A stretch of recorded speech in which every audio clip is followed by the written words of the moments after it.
Hello and welcome to another episode of Video Game Logic. Today's show was recorded on August 14th, 2018. I'm your host, Gaming Psychologist, and with me, as always, a man who doesn't need the heat index to tell you how hot he is.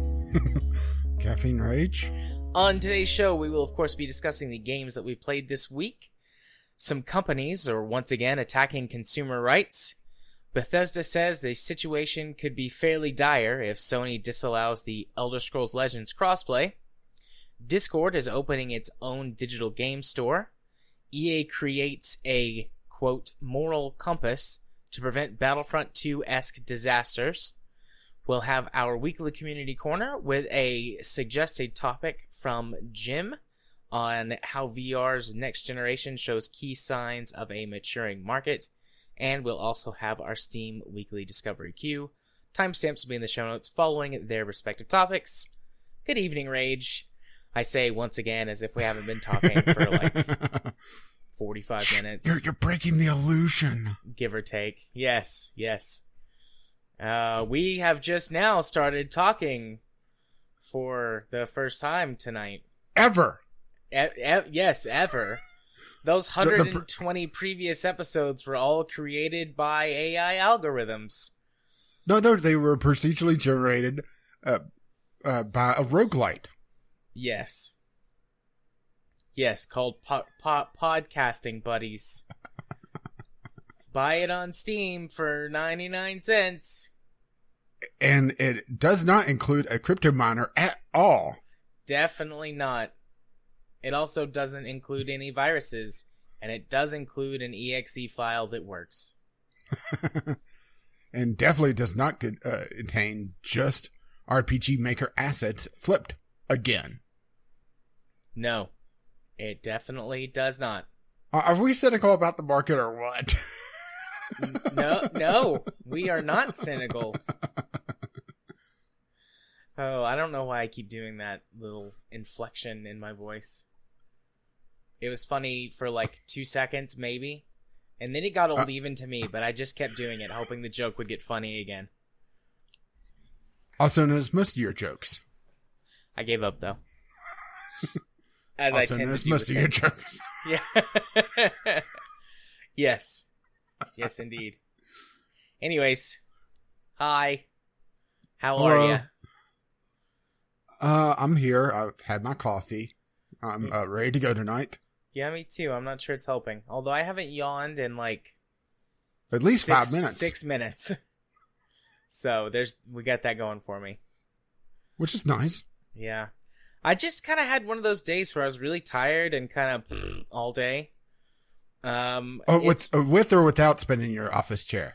There was some spinning, I will admit. But yeah, it's been a long weekend. You know what's going on. For anyone who has attempted to contact me, I hid in offline mode for part of the weekend, and then the other part of the weekend I was like not being very interactive. I have some stuff going on in my personal life.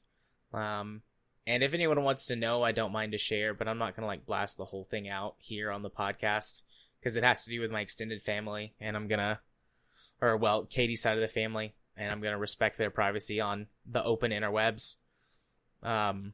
Yeah, but the closed ones. Yeah, but you know what's going on. So I had a weekend, let's say. And then today at work was just like this weird like on and off all day. Like this morning we were slammed, and then there were a couple hours where it was dead. And I got really sleepy. Then we got slammed again. And then the rest of my day kind of just died, petered out.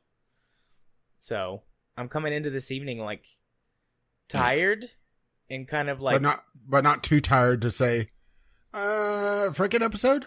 Yeah.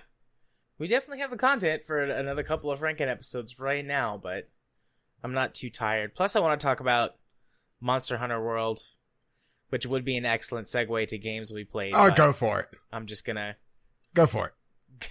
Go for it? Yeah. Okay. Let's go for it. Okay. Are you saying that I should go first? Because Well, you've already gotten the segue. Come on, let's go. Sweet. So I bought Monster Hunter World. bought Monster Hunter World this past week. And for people who follow me on Twitter, you'll see that I forgot specifically when it was releasing on PC, which was last Friday or last Thursday. And I saw on Friday that it released, and I was like, oh, sweet baby Jesus, Monster Hunter World. Because that's one of the only games I was looking forward to this year. It was Battletech, Monster Hunter World, and Jurassic World Evolution. Those were the three games that, three of the games that I was in most other looking words, forward to this year. if it had the world in it. Yeah, pretty much. But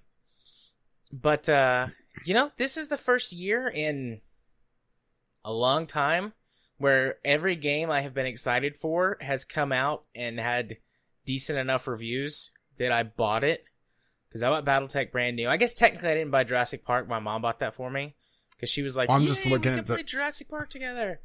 I'm just looking at the reviews on Steam, and they are not good. For what, Monster Hunter World? Oh, yeah. Really, I haven't checked out the Steam reviews. I read several reviews basically checking its performance. Because I knew that I would like the gameplay combination of based on my previous experience with the Monster Hunter franchise, and then the reviews for the consoles confirming basically it was the same game as the older Monster Hunter games. So what are the Steam reviews saying that's bad? Well, it's sitting right now. Now, mind you, this game only has 17,748 reviews. Or sorry, 46 reviews. Only that many. Okay. And it's sitting at 46%. Recommended. Okay. Looks like mostly due to network connectivity issues. Okay. And also some consoles focused UI elements, which, fine. I mean, it was launched first on consoles, so I'm not happy that it would have a console-focused UI, but, it's understandable that they wouldn't want to completely redo everything. It looks like the main thing is a lot of people either disconnecting or also the fact that it's rather weighty on system requirements, particularly around the fog settings. Yeah. So, I've got a 480. I've got my i7. My computer is somewhere around upper mid-range at this point in terms of performance standards. And I haven't had any issue with dips below 60 with some adjustments to the graphics settings. I don't have everything set to high. I don't have everything set to ultra or anything like that. There's a lot of mixed, a lot of extra post-processing effects that I've turned off. A lot of stuff sitting at medium, but the big thing I've seen people talking about is that fog setting. Turning it off is 15 frames for some people. Yeah, I did turn the fog off. I don't like the fog, but there's an occasional dip below 60, but for the most part, it holds somewhere between 60 and 70. I actually just wound up capping it at 60. And that seems my graphic settings seem to be doing just fine. And the game is gorgeous. I mean, even with my settings on mostly medium, it still looks better than on the consoles or than the console version, and plays at 60 99% of the time.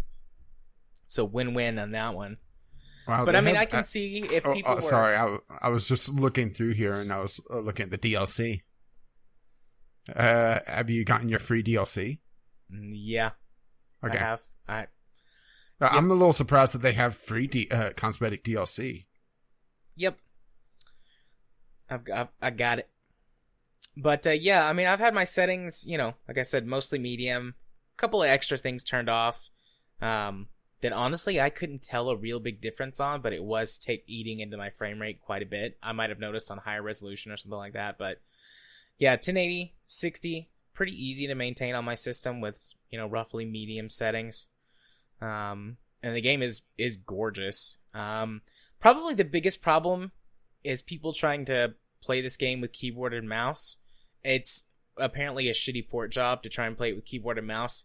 I went straight to controller just because I've got a lot of experience with several of the previous Monster Hunter games, and I couldn't imagine playing this game keyboard and mouse. It's just one of those games that works better with a controller.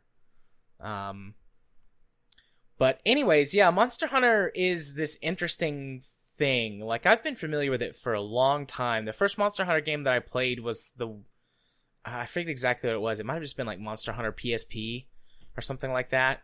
But it was the PSP version of Monster Hunter. And I got that when I got my PSP many years ago. I think I was in middle school. I was still riding the school bus. And me and a couple of my friends got Monster Hunter, and we would play every day going to and from school. And we would link up and we would hunt monsters together.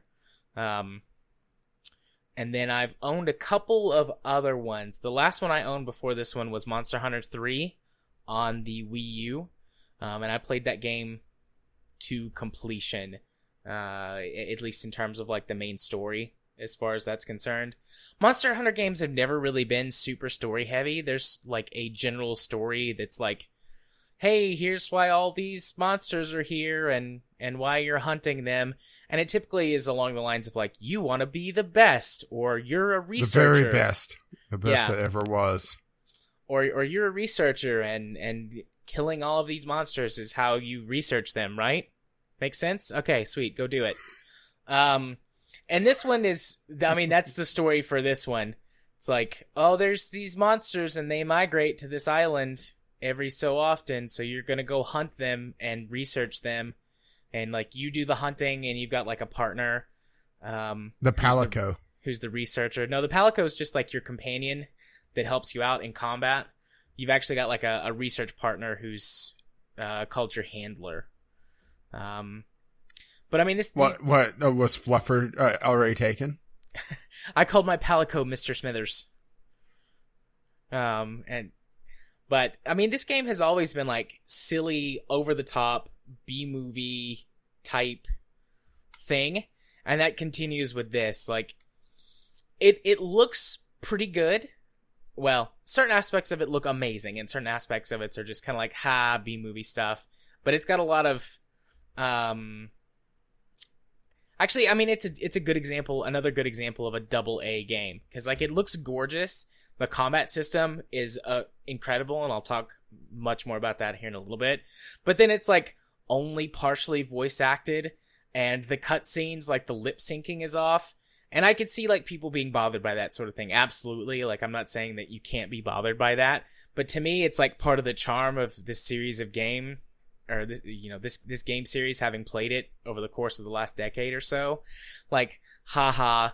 Like, they made it look pretty and they expanded the combat system. But it's still, the story is silly and the voice acting is bad. The best way around that, honestly, is to just set it to English subtitles with Japanese voiceover. And then you don't notice.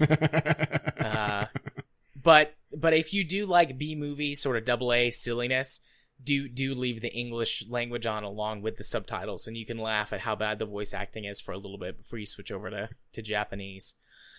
There's been a lot of comparisons from people comparing this series to Dark Souls. Kyle asked me a little bit about that too. And for fuck's sake, does everything have to be Dark Souls? Well, I think that's interesting. That actually ties into one of my games coming up, by the way. Yeah, well, the Monster Hunter series predates Dark Souls, predates Demon Souls, but because it wasn't popular at all in the West, I mean, there were people like me and my friends and a few others who played it, but it was never like it was a very niche title. Also, just the weirdos. Yeah, just the weirdos. It was a very niche title in the West. Dark Souls got way more popular over here before Monster Hunter did, so people are comparing Monster Hunter to Dark Souls and asking if it's inspired and whatnot. And there are a few comparisons to be made. For example, much like Dark Souls, the entire way that you play comes down to your equipment set. There's no like stats that you can boost or anything outside of what your equipment gives you. And your playstyles are vastly different depending on which type of equipment you take into the battle. And the bulk of the game does revolve around the boss fights. But and those can be very challenging, like a Dark Souls boss fight. But that's pretty much where the similarities end. And even then, Monster Hunter is nowhere near as punishing as Dark Souls. You don't have the same sort of, well, if you die, you lose everything or lots of your stuff, or the game doesn't get more difficult if you die. The actual if you die, your Palico's dead for good. yeah. And the game is not as open. Well, Dark Souls isn't really an open world, but you can It's an interconnected world. It's interconnected, and you can sort of explore at your own leisure, whereas Monster Hunter World has got a series of smaller handcrafted maps to explore that you unlock once you're able to actually accomplish certain story goals, which basically means you've gotten good enough to beat a monster, like one of the specific monsters, and then you unlock the next area. So, I mean, there are some similarities, some small comparisons to be made, but, I mean, if you're a Dark Souls player who's, like, heard that this game is like Dark Souls, it's not really. It's not. Yeah, that's a good segue into the equipment system, I think. So this game has got 14 different weapon types. You've got some of your standards, like you've got sword and board, you've got a great sword, you've got what are they called? Palm and a half sword.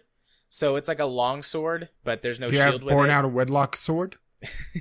It's like it's like a katana. Think like a dai katana, like a really long katana, but not like a claymore-sized sword.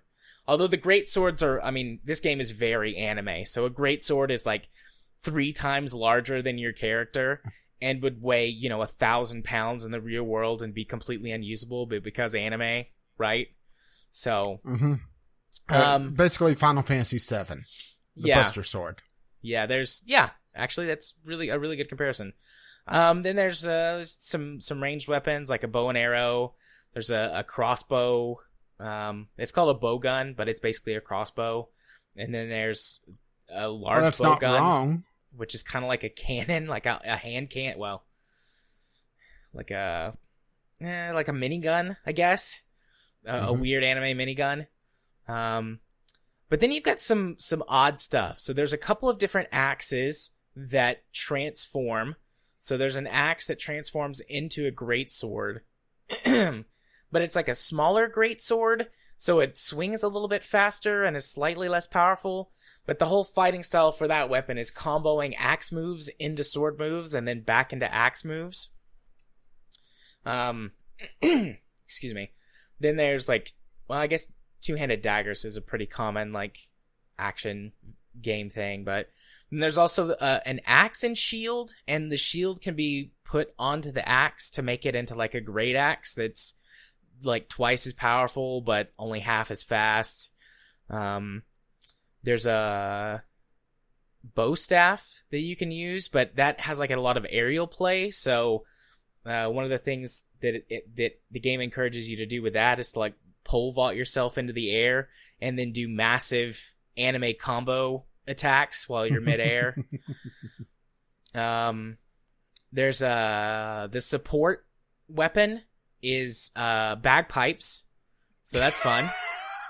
What does it make the monster bleed from its ears? It's designed to debuff monsters and buff allies, and then it's got some attacks that are really weak. You thought it would debuff everybody.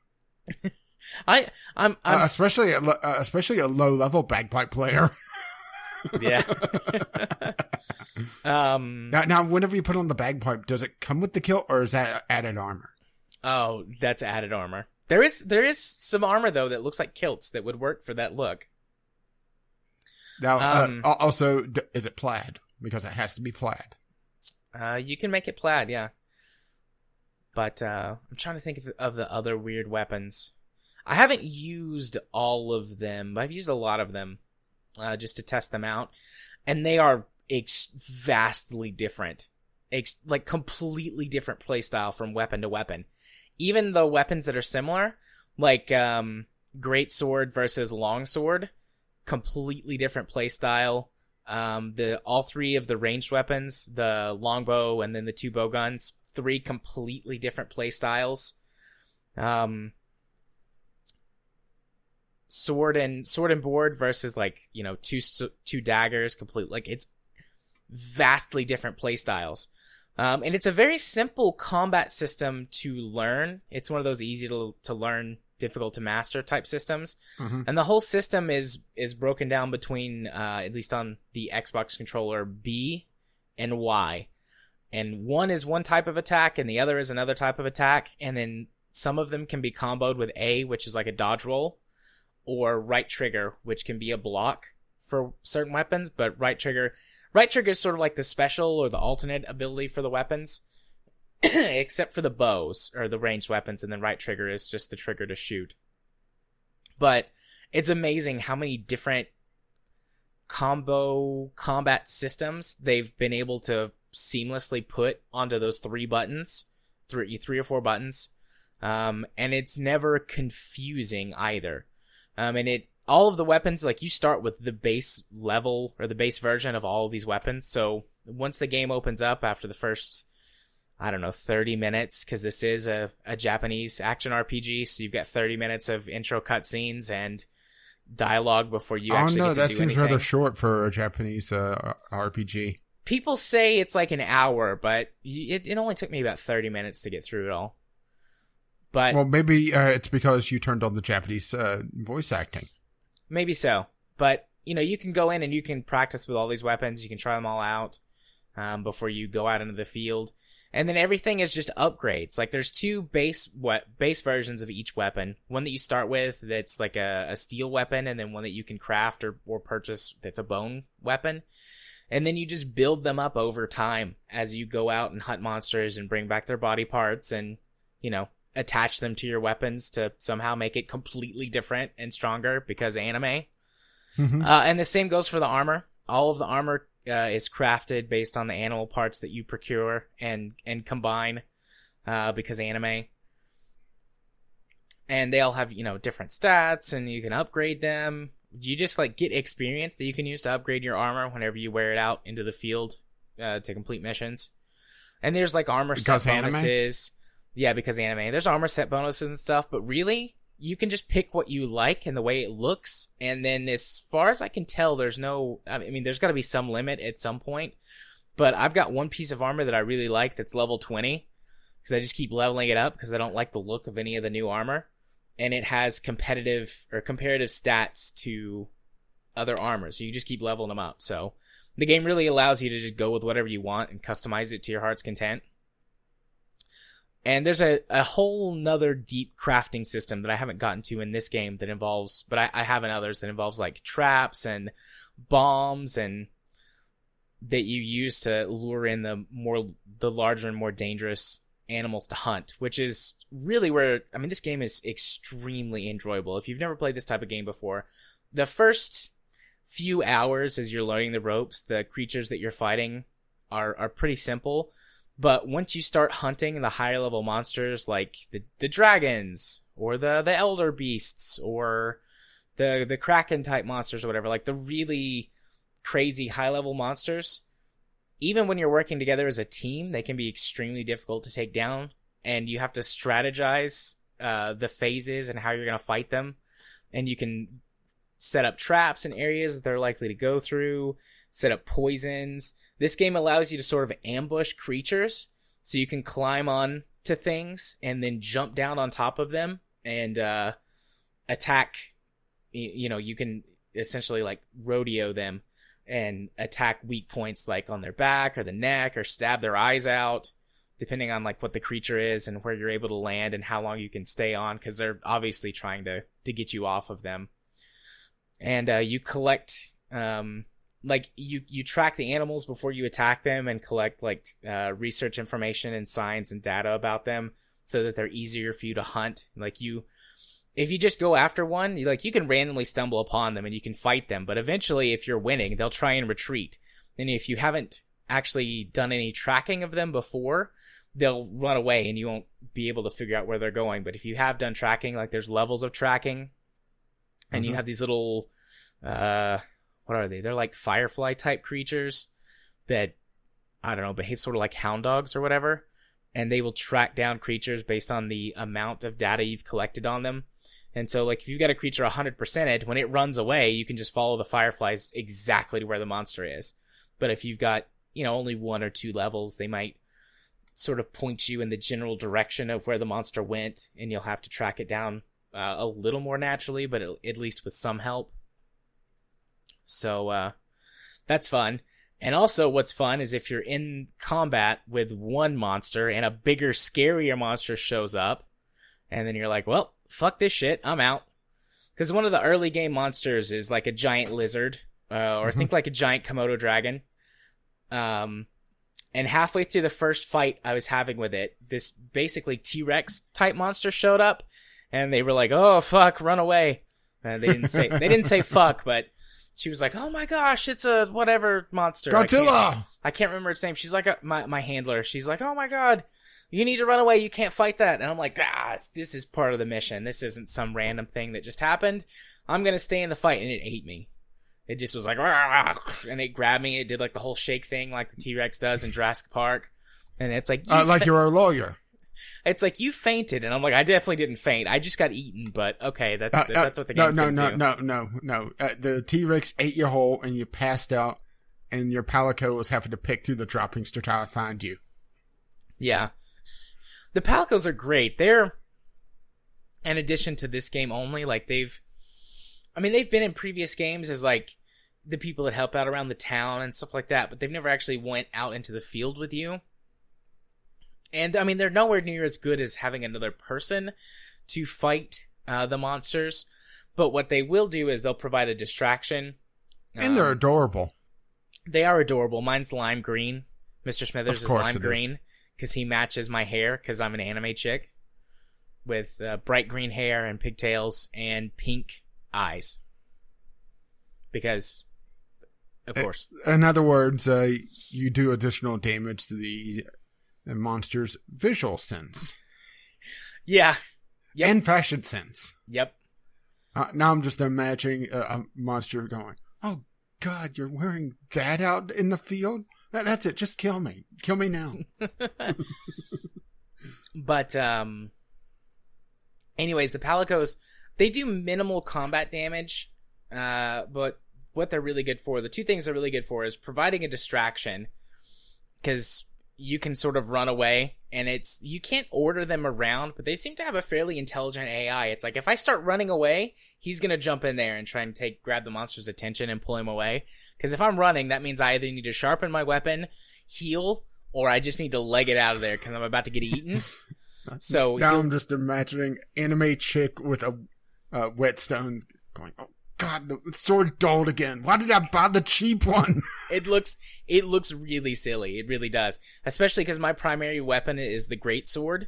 So the animation doesn't quite match up because it's like I'm sharpening this thing and it's like you're like halfway up the blade and you're not even sharpening the whole good thing. Enough. It's like, good enough. It's my sharpness level is green again, so I'll be doing maximum damage. But yeah, so the Palico will distract. The other thing that they're good for is that every once in a while they'll toss you a heal. So they can save your life occasionally. But I mean, there's no revive or anything. Like if you go down, it takes you back to the camp, the nearest camp, and like a group of Palicos wheel you up on like a cart and just dump you on the ground unceremoniously. Now the question is, do you have stink lines coming off of you from where they pulled you out of? No, you don't. You do not.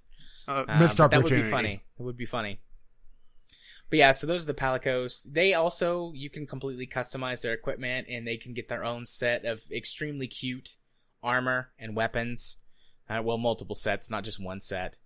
I kind of like the look of the starting Palico equipment, but you cannot upgrade the Palico equipment like you can yours. So in order for them to get better stats, you have to craft them better equipment.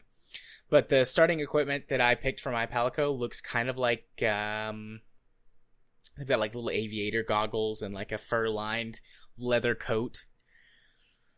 And some kind of like boomerang weapon. But now he's got like a sword and some armor. Because I actually crafted him some stuff out of ores and metal. Because it had the best stats.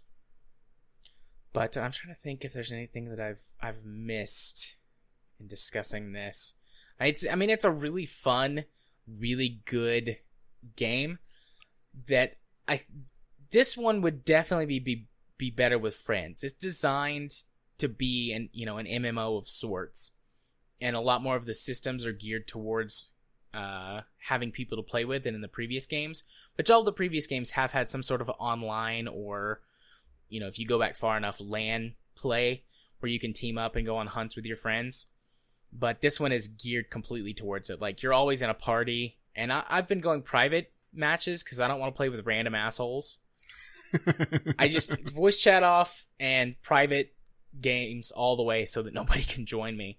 But I would like to have some friends to play with, because there's definitely some enjoyment to be had in teaming up to hunt down some of the more difficult creatures.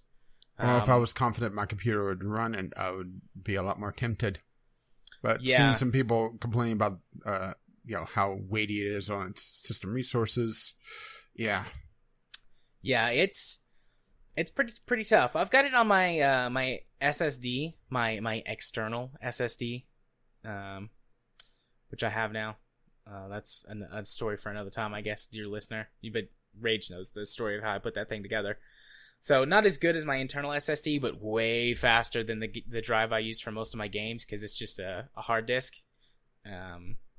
So I don't have any of the loading or pop-in issues that people have mentioned on the reviews, because I'm playing it straight off of an SSD, which is good. Like, I would expect it to not have any of those issues. And you've got the GPU for it, because you've actually got a better GPU than I do, and I'm not having any problems on the GPU side. Yeah, it's just the CPU. But your CPU, yeah, might struggle. I got it. There was a launch discount. I got this game for $40 or 40 something dollars. It was less than 45, but more than 40. Just like a sort of weird number with the taxes and everything. Mm-hmm. And it is well worth, $40-45. As long as you understand, like, this game has a lot of AA qualities to it. Like, the part where it matters, the gameplay mechanics, and how gorgeous the worlds are and the creatures, like, that's where all of the effort went into it.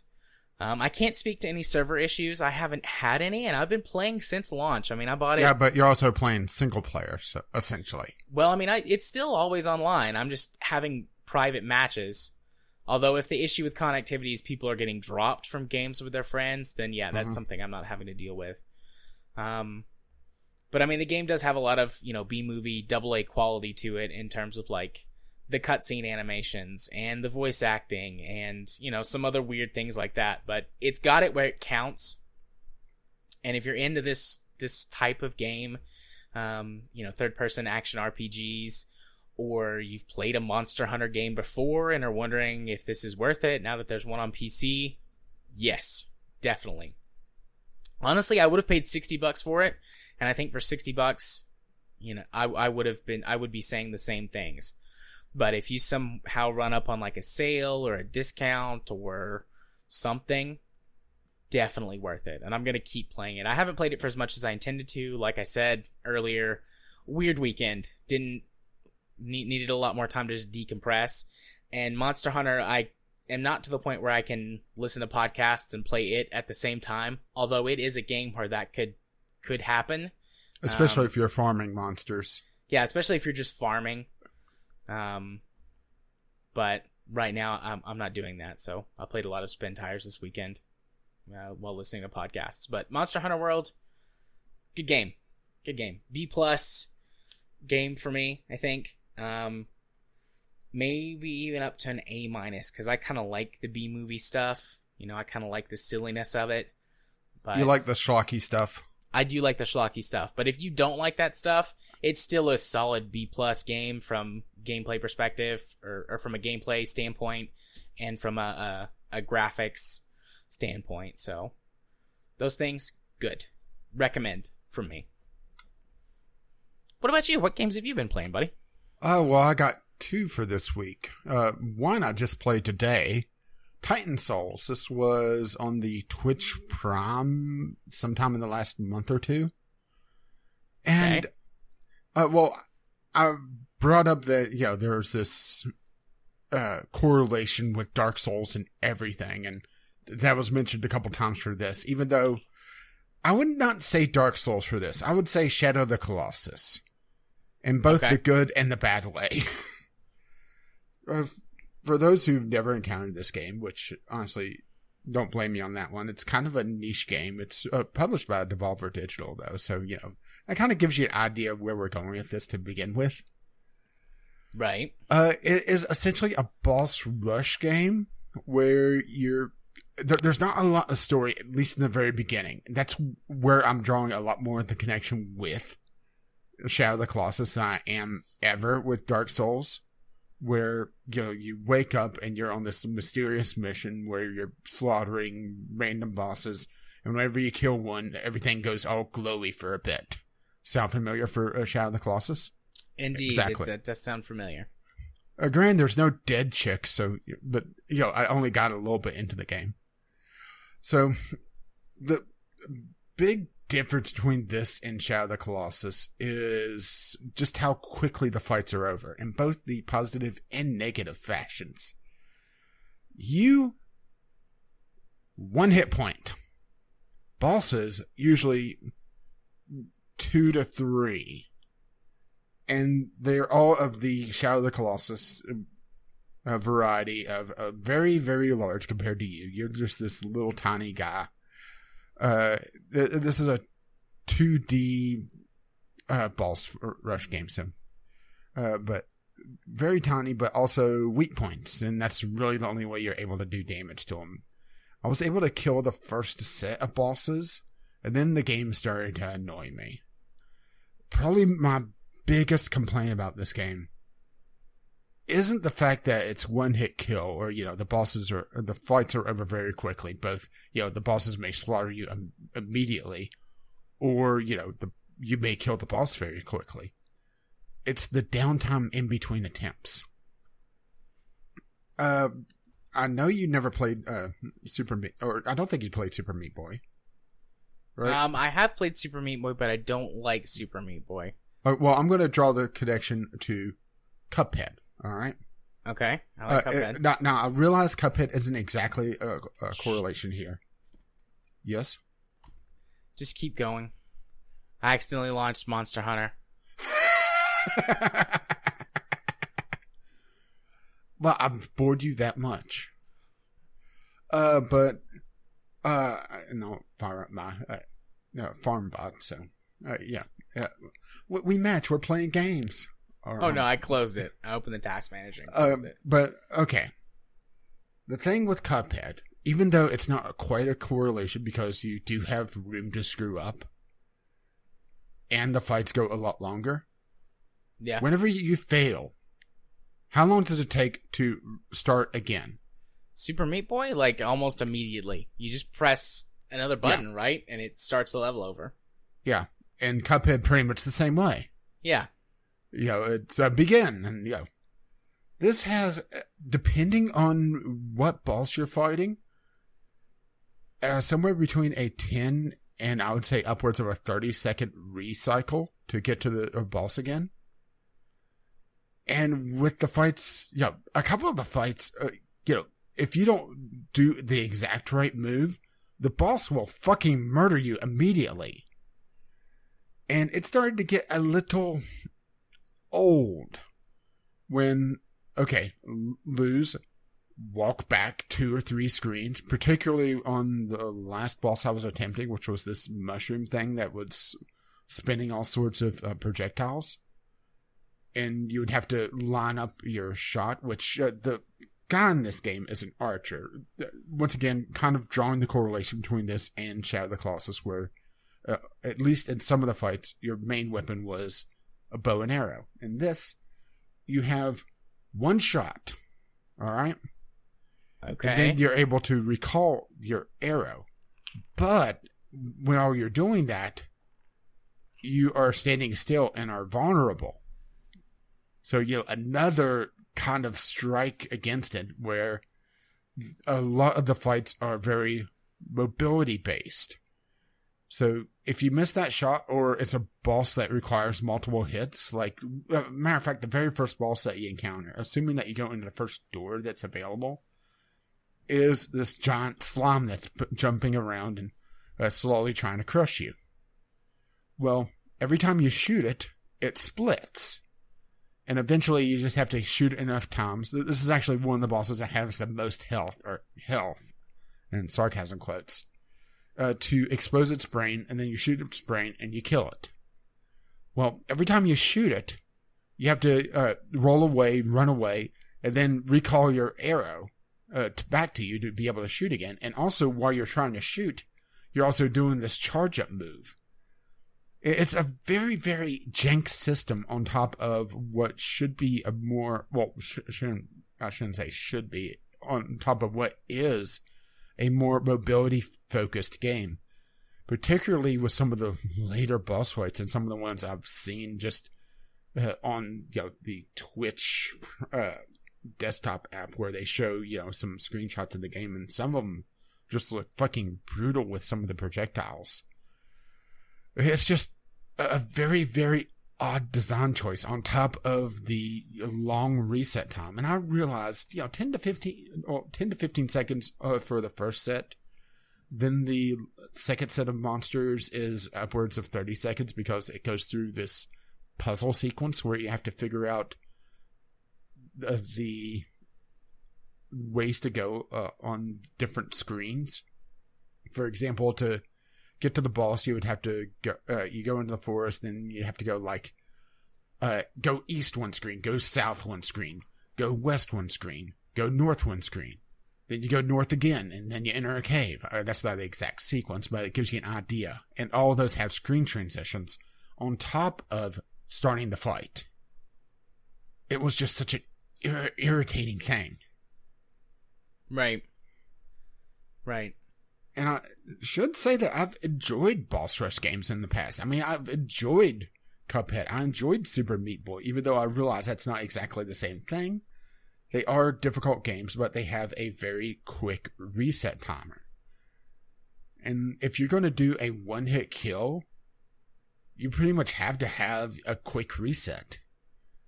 Even if they want to do, some sort of checkpoint system for more reasons, which, the game hints that there's some sort of story going on. As a matter of fact, whenever you encounter each boss, it has the name of the boss and some sort of foreign language that you haven't deciphered yet. So, they have that, hint of a bigger world going on. But, it feels like they missed the mark. I'm glad I got it through Twitch Prime, to be able to try it out without paying for it. Which I realize technically I am paying for it, but I'm viewing Twitch Prime as kind of added bonus for everything else. So it's kind of that weird situation. It's not like how I view Xbox Gold games and PlayStation Live games, where you're paying for that subscription directly. This is more of an added benefit for me, and I have to say Twitch Prime has been beating the ever-living hell out of Humble Monthly for the last few months. For a while, yeah. But yeah, I'm glad I was able to try it. So, it does have that. And maybe it's one of those games that, it feels more like it's designed around streaming. Especially with that downtime in between attempts. Even though it's just hard to resolve one-hit kills and, very short boss battles in general. With such a long reset and just the way they have the weapon system. Yeah. Doesn't sound maybe it's just not my cup of tea. I don't know. Yeah, it doesn't sound like it'd be my cup of tea either. The one hit kills thing would make it interesting, I think, but everything else you've described about this game is making me be like, So. And it doesn't seem like they have any upgrade systems in place in the game. At least I got through the first set, no upgrades on my character. And I started working on the second set of bosses, which was actually... The first set was 4 bosses, each of them kind of highlighting a different aspect of combat, which is a good pseudo-tutorial. You had Slime Guy, which was focused more on how the arrow damages both when it's shot but also being recalled. So you are able to damage both ways. which is interesting. And the second boss actually made use of that. It was this brain frozen on a block of ice. And the way you had to defeat it was actually really interesting. And I do have to say that the boss design is actually pretty damn good. The second boss, it has this sort of like forge in the middle, or this flame that will shoot up whenever a button is pressed. But the button is only able to be pressed by the boss. It's the only thing heavy enough to press the button. So you have to throw your arrow onto the flame, and then lure the boss onto one of the buttons to set your arrow on fire, and then recall it and hit the boss with the recall. Which is a really, really neat trick, Yeah. And then it exposes the weak point, then you're able to just kill it outright. I mean, once you get it out of the block of ice, it's pretty simple. The third boss is a more mobility-based fight. It's this giant block with an eyeball on it that will try to crush you and then occasionally shoots a laser beam out of the eye. And the eye is also the weak point. So it's more focused on just a very quick, decisive blow. And then the last boss is this giant golem, which is, once again, it's more focused on its combination of movement and quick attacks. It has a weak spot on its chest, but it only attacks with one hand. It's like this torso up with two just floating hands around. And it tries to just crush you with its hand, while the other hand is covering its chest. Imagine that, it's a girl that's dropped her talent. She's trying to cover herself, modesty, right? Yeah. And then occasionally you'll switch hands and it gives you a window of opportunity to shoot it in the chest. So it's very good on slowly introducing the mechanics. It's just infuriating because, especially like the golem, even the golem, the last boss in the first set, that was a good 15-second reset on each one. And I was already starting to see, we're going to have trouble with this. Yeah, I only put about an hour in the game. That's probably about all I'm ever going to put into it, but it was worth that. Well, I guess that's good to hear. It's better than nothing. I guess it could have been worse. It could have been worse. Yeah, I could have paid for the damn thing. Yep. It could have been worse than that, too. Okay, you could have paid for it, and it could have been like a horribly bad monstrosity. Okay, so speaking of horribly bad monstrosities, actually I have nothing for that, so let's go to Gladiabots instead. Okay, go for it. Gladiabots, this actually, I didn't get this on Steam, I got it through my press account elsewhere. So I was playing a slightly older version, I didn't have the Steam Early Access version. But I really like this game, for the most part. This is a puzzle programming / gladiatorial combat / sports game. Okay. Where you're developing essentially an AI for up to 4 bots, sometimes more depending on the game mode you're in, because there's both a ranked section for multiplayer, an unranked section which has just a bigger assortment of different scenarios, essentially. And then there is a campaign, which is essentially just a puzzle mode. I would say the real meat and potatoes for this is the AI development and the multiplayer, which is asynchronous, by the way, so you don't have to worry about connecting to other people. Every time you play online, you're essentially leaving a ghost of your team that other people are able to matchmake against. So they solve the issue of a community for this game pretty much immediately, which is nice. Yeah, and it has crossplay between this and its mobile version, and that's kind of the more galling thing about it. Not the fact that it has crossplay, but this has a PC tax that you wouldn't believe. This is $15 on Steam, well, $13.49 on the release sale, and it has a DLC that is also unlocks a bunch of cosmetic stuff for $10. On mobile, it's a free game. And as far as I could tell, just on my random poking around, it's exactly the same. Nice. When I say nice, I mean... Which, since this is free on mobile, you can kind of guess where the monetization came into this, right? I'm sure the mobile version is loaded with ads. Actually, no. Or microtransactions. What the mobile version's monetization is the cosmetics. You buy in for points.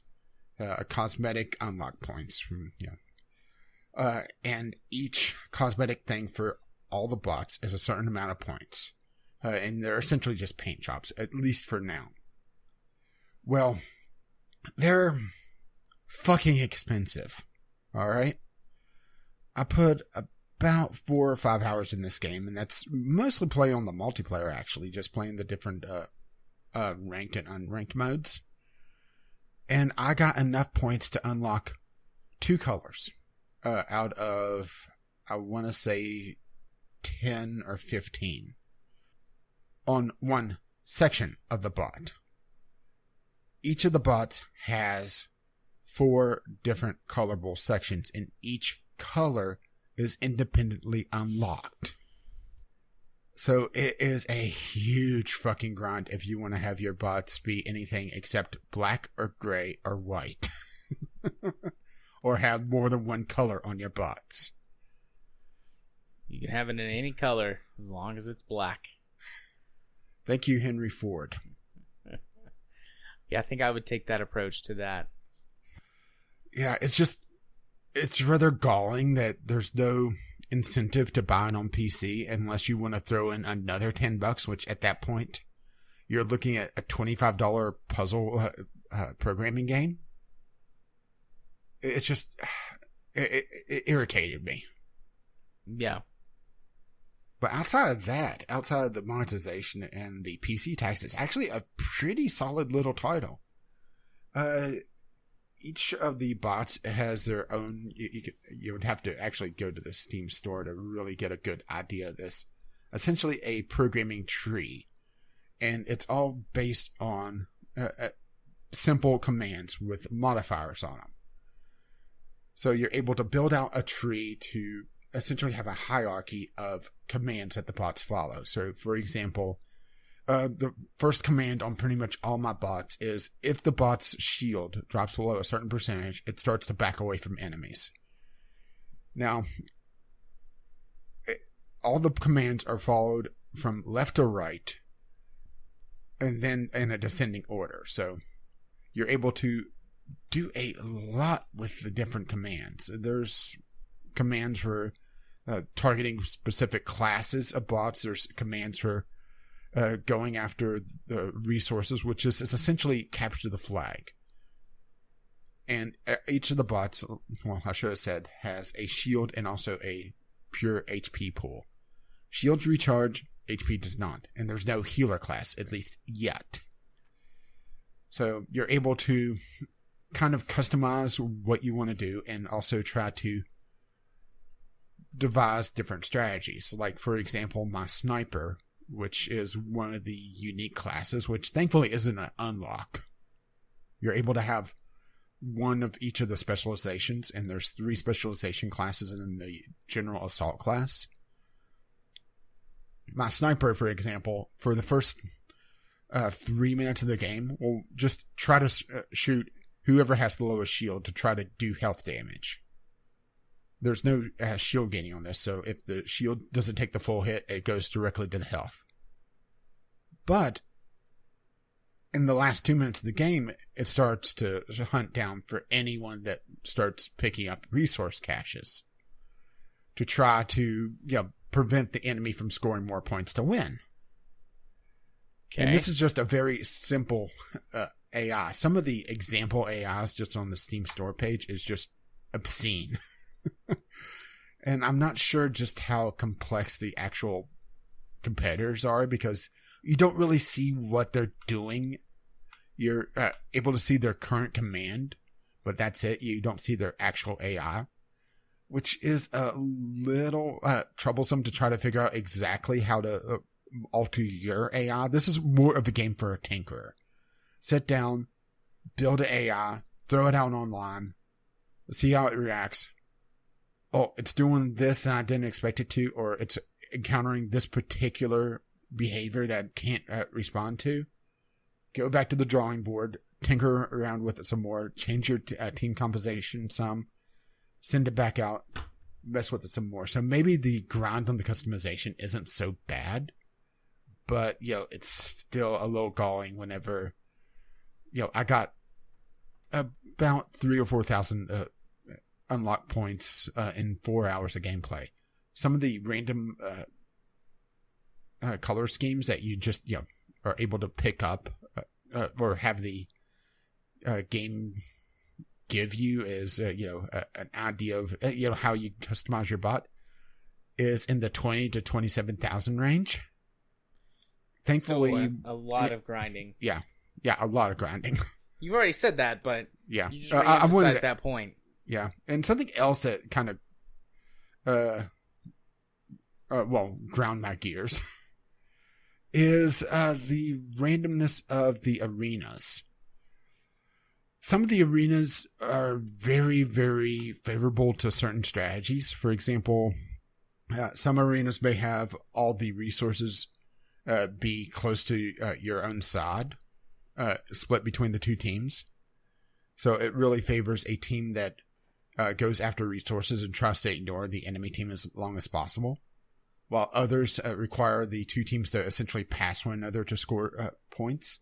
And there's no real telling of what arena you're going to end up in until the match has already been set up. And once the match is going, you cannot change it, or you cannot change your AI. So that's a little galling. I do understand why they do that, to try to shake things up so there's not a set meta. But just some of the arrangements you could see on the Steam store page, some of them are vastly different. And short of having a lot of modifiers in your AI to make it look like, just a explosive spaghetti factory, it's very tough to have a more general AI. You're going to have situations where, the game screwed me because I didn't do this particular strategy because the arena screwed me. Which was a little galling, but not so much. I do wish that there was a little bit more standardization on the maps, but not to the degree that Rocket League has gone. Right. But overall, I do like the game. It's just, it's tough to recommend whenever you could just pick up the mobile version. Which is what I just did. Yeah, I think you would enjoy the mobile version. I think I will too. I like stuff like this. And it has crossplay, and it carries over the progression. Because I decided to poke around with the mobile version after trying out the press version, or my press version. I was able to download both my progress in the campaign, all the AIs I created, and everything. And something that's also kind of neat is that the AI hierarchy, you're also able to drag in the other AIs that you've built. So if you have a large subroutine, you could have it just be dropped in wholesale and not have to try to rebuild it every single time. So one of the very simple routines I have is the scorer AI, which for some bots, it does it immediately. For others, if there's no available targets, it'll go for, and that sort of thing, which is just a very simple, 3-command thing. But it saves me from having to build it every single time, or forgetting to do it and losing a match because of it, which I actually did one time. I do wish that there was a little bit more cleanup tools in the AI. Be able to color code things, having notations, be able to rotate things around so you're able to use the entire playfield, or the entire grid, I should say, because everything is essentially a tree right now, where essentially the AI master name at the top, and then it just looks from left to right at each command. But I would have liked to seen it instead have it be a clock where it's able to use the entire area and be able to essentially cordon off different command structures to different quadrants of the clock face. But that's more of a organizational thing.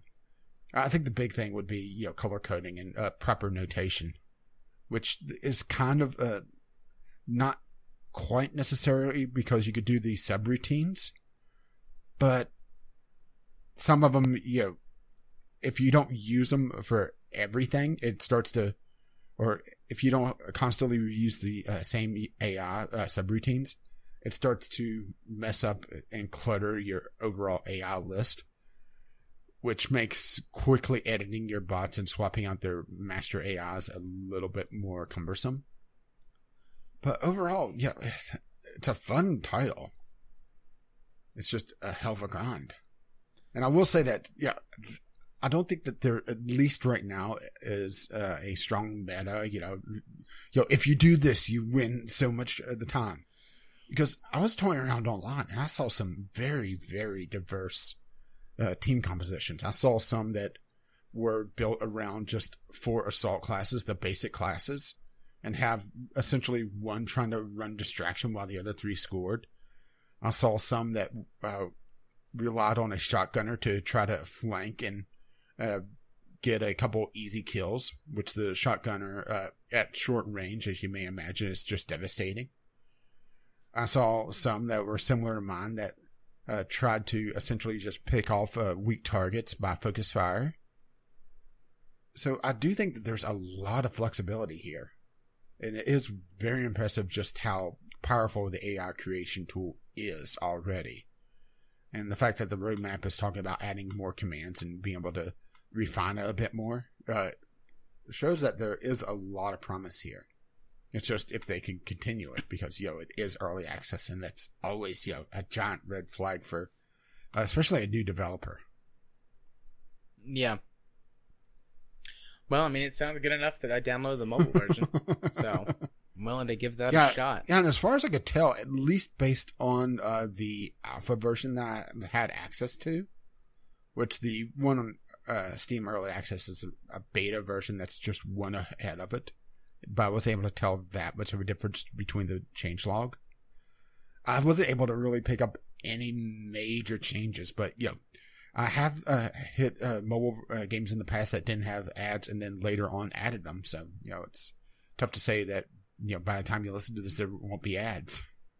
Yeah. Or I may have just missed them because I just poked around to take a look at the editor and, just my progress in the mobile version. I didn't get too deep into it because I was, the YouTube channel is kind of a PC focused channel. So I was kind of focusing on the PC version there. Yep. Yeah, like you do. Like we do. Alrighty. Well, that would be the games that we played this week.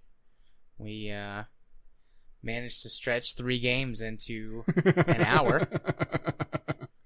Mostly about me bitching about the ground wall. I don't know. I talked about Monster Hunter for 20 or 25 minutes, so, we did it together. It was a team effort. Yay, we did it. Now we're going to go talk about another industry team up. Unless you need to take a quick break. A double team. Yeah. I think I'm okay. Do you need to go? No, I'm good for now.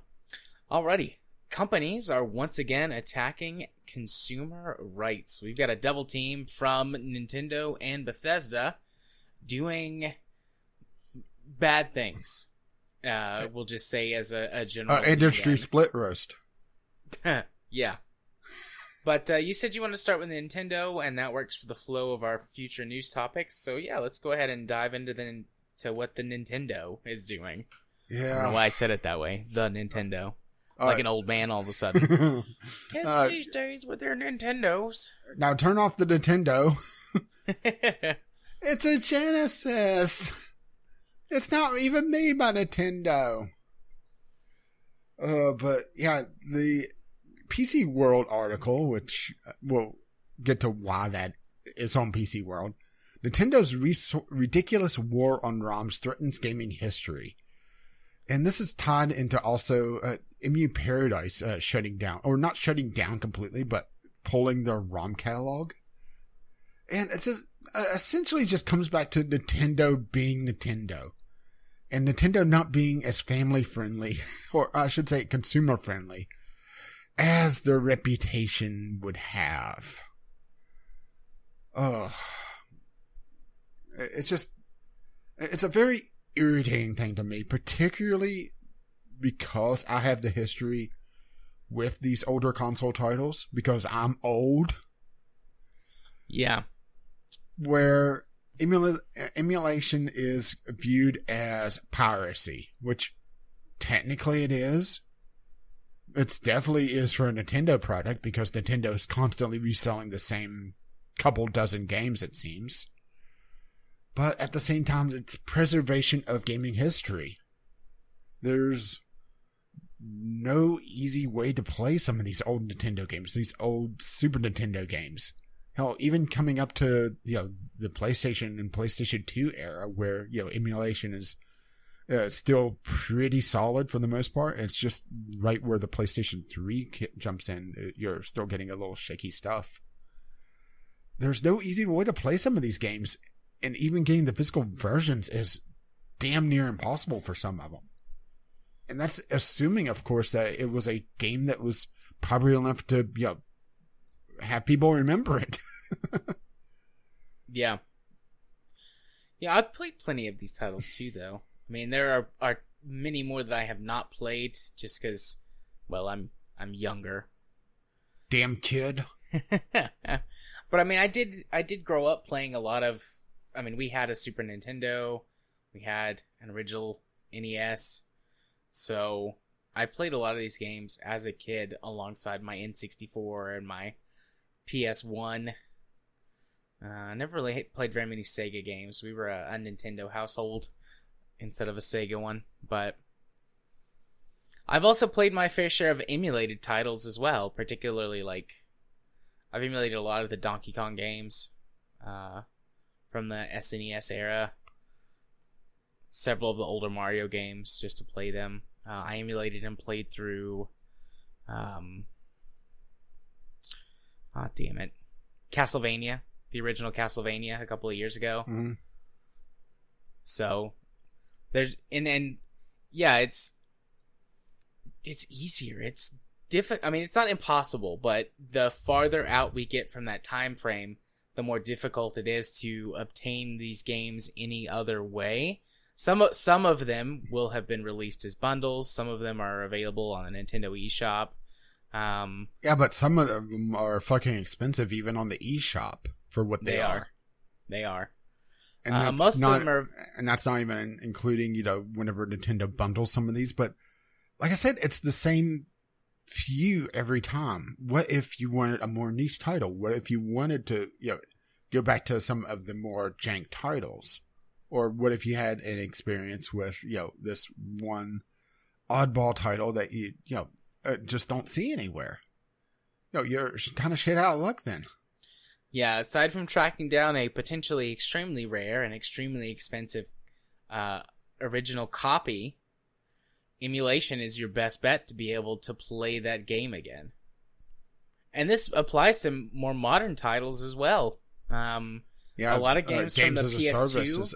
Well, I was going to say games as a service is also going to cause a problem with just gaming history and gaming preservation in the general future. Yeah. Yeah, I mean, there's a lot of games too, though, from the PS2 era, PS1, PS2 era. So more modern, still older, but more modern titles that are prohibitively expensive to buy an original copy of. Like, for example, a game I've talked about on the show multiple times in the past, Naval Ops and Naval Ops Commander. It's true, you could buy a PS2. There's plenty of those lying around. Or play it on your PS3, for example. I'm not sure if they're backwards compatible on the PS4. But, you could do that, but finding an original copy of the game, used or new, is difficult. And even if you find one, they're prohibitively expensive. The last time I bought an actual disc copy of Naval Ops Commander was 10 years ago. And that game came out in the early 2000s, something like 2003, 2004. and I purchased a copy of it in 2007 or 2008, and it was like $60 to get a used copy without a case or anything. It was just a disc. I can imagine they're more expensive than that now. I'm gonna peruse eBay for a moment. Oh, that's what I'm doing. I mean, hell, just going to some of the King's Quest 5. What the? This has a Super Nintendo, but it shows a NES cartridge. And that's where you start to see some of the annoying stuff where it's kind of iffy to begin with. Yeah. But if you happen to enjoy, the obvious one would be Earthbound, where just the cartridge itself could go for, well, let's see, $95. Here's a buy it now Earthbound game cart for $250, $78, $102. I mean, granted, it is a niche title. I realize Earthbound is very popular now, but it didn't sell well back in the day, so there's not many cartridges for it. But, if you hit one of those oddball titles that, didn't sell well back then, and you just, happen to be one of the few, well, you are so screwed without emulation. Yeah. Which, technically, I mean, let's get into the legal issues here, where the emulator itself, the actual program, is legal. And you can actually thank, I believe it was Sony for that, because of Bleem. Do you recall Bleem? I do not recall Bleem. Oh, Bleem was a commercially available PlayStation 1 emulator that Sony tried to get removed from store shelves, and they ended up damaging the company enough that they went bankrupt eventually, if memory serves correctly. Where this was not long after the original PlayStation was released. They focused on particular titles to be able to emulate, and actually worked fairly well. So this set the legal precedent for the emulators themselves. Where the legal gray area is depending on the emulator, either the ROM itself or the ROM and the BIOS. Because pretty much once you get past the Nintendo 64 era into the 32-bit area and beyond, you need a BIOS to be able to boot the system. And it's not built into the emulator, and that is piracy there. And plus, any ROMs that you're not ripping yourself, which of course we all own cartridge rippers and are ripping original Nintendo cartridges, right? Absolutely. And that's where Emu Paradise had some issues where they were feeling threatened. I don't think they got a direct takedown notice, but they were getting pressure from Nintendo. And they finally caved after 18 years of service. So it's very sad to see them go, but at the same time, this is essentially Nintendo trying to fight the tide coming in. Piracy is going to always be there. Yeah. And they are making themselves look like dicks. Again. Yeah. But this is also... Boy, this is going to come off sounding extremely racist, but this is also a Japanese company that is very insular. They don't understand the internet. Yeah. Yeah, I mean, we've had discussions about things similar to this with Nintendo and other Japanese companies multiple times. And to some extent, I mean, I don't necessarily blame them for trying to look out for the best in what they think is the best interest of their company. But at the same time, Nintendo puts a very, very hefty price tag on their past games. And only the certain ones, of course. Yeah. Yeah. So, I don't know if I have anything else I want to add to this bit. I mean, it's Nintendo being Nintendo, and sometimes they're the worst. Sometimes they're lovely and wonderful and wacky and weird. And other times they just suck. And are also wacky and weird. And sometimes it's both at the same time. Yeah. But I do think games as a service is also going to hit a very big problem with game preservation in the future. I mean, we've already seen the issue with MMOs. And that's what the big thing about emulation is. I mean, it's not just consoles. It's the old computer systems as well. Be able to emulate them properly. Because you're not going to be running the original Oregon Trail on your Windows 10 computer. No, you're not. There's compatibility issues, and even worse, trying to pronounce that word, all over the place on PC. So emulation is very important there as well, but it's not as battered on PC because it's not a walled garden directly. You know, pretty much anybody is able to develop anything. So at worst, you'll get occasionally an company coming up, but this is, in some cases, 30-year-old titles being emulated. And a lot of these companies on the PC side of things are just gone. Maybe that's where, Nintendo and to some extent Sega are in a unique situation where they both are that old. In Nintendo's case, that's hardly scratching the surface for them, but also they have the rights still. Because some of some of these games were just one-offs, or they lost the rights to the title a long time ago, so it's in a legal limbo, and that also causes problems for being able to re-release the damn things. Because nobody knows who holds the rights, or the rights holders may be holding out, or they don't even want to bother. So if you enjoyed a game that the developers no longer have the rights to publish, well, you're out of luck. Too damn bad.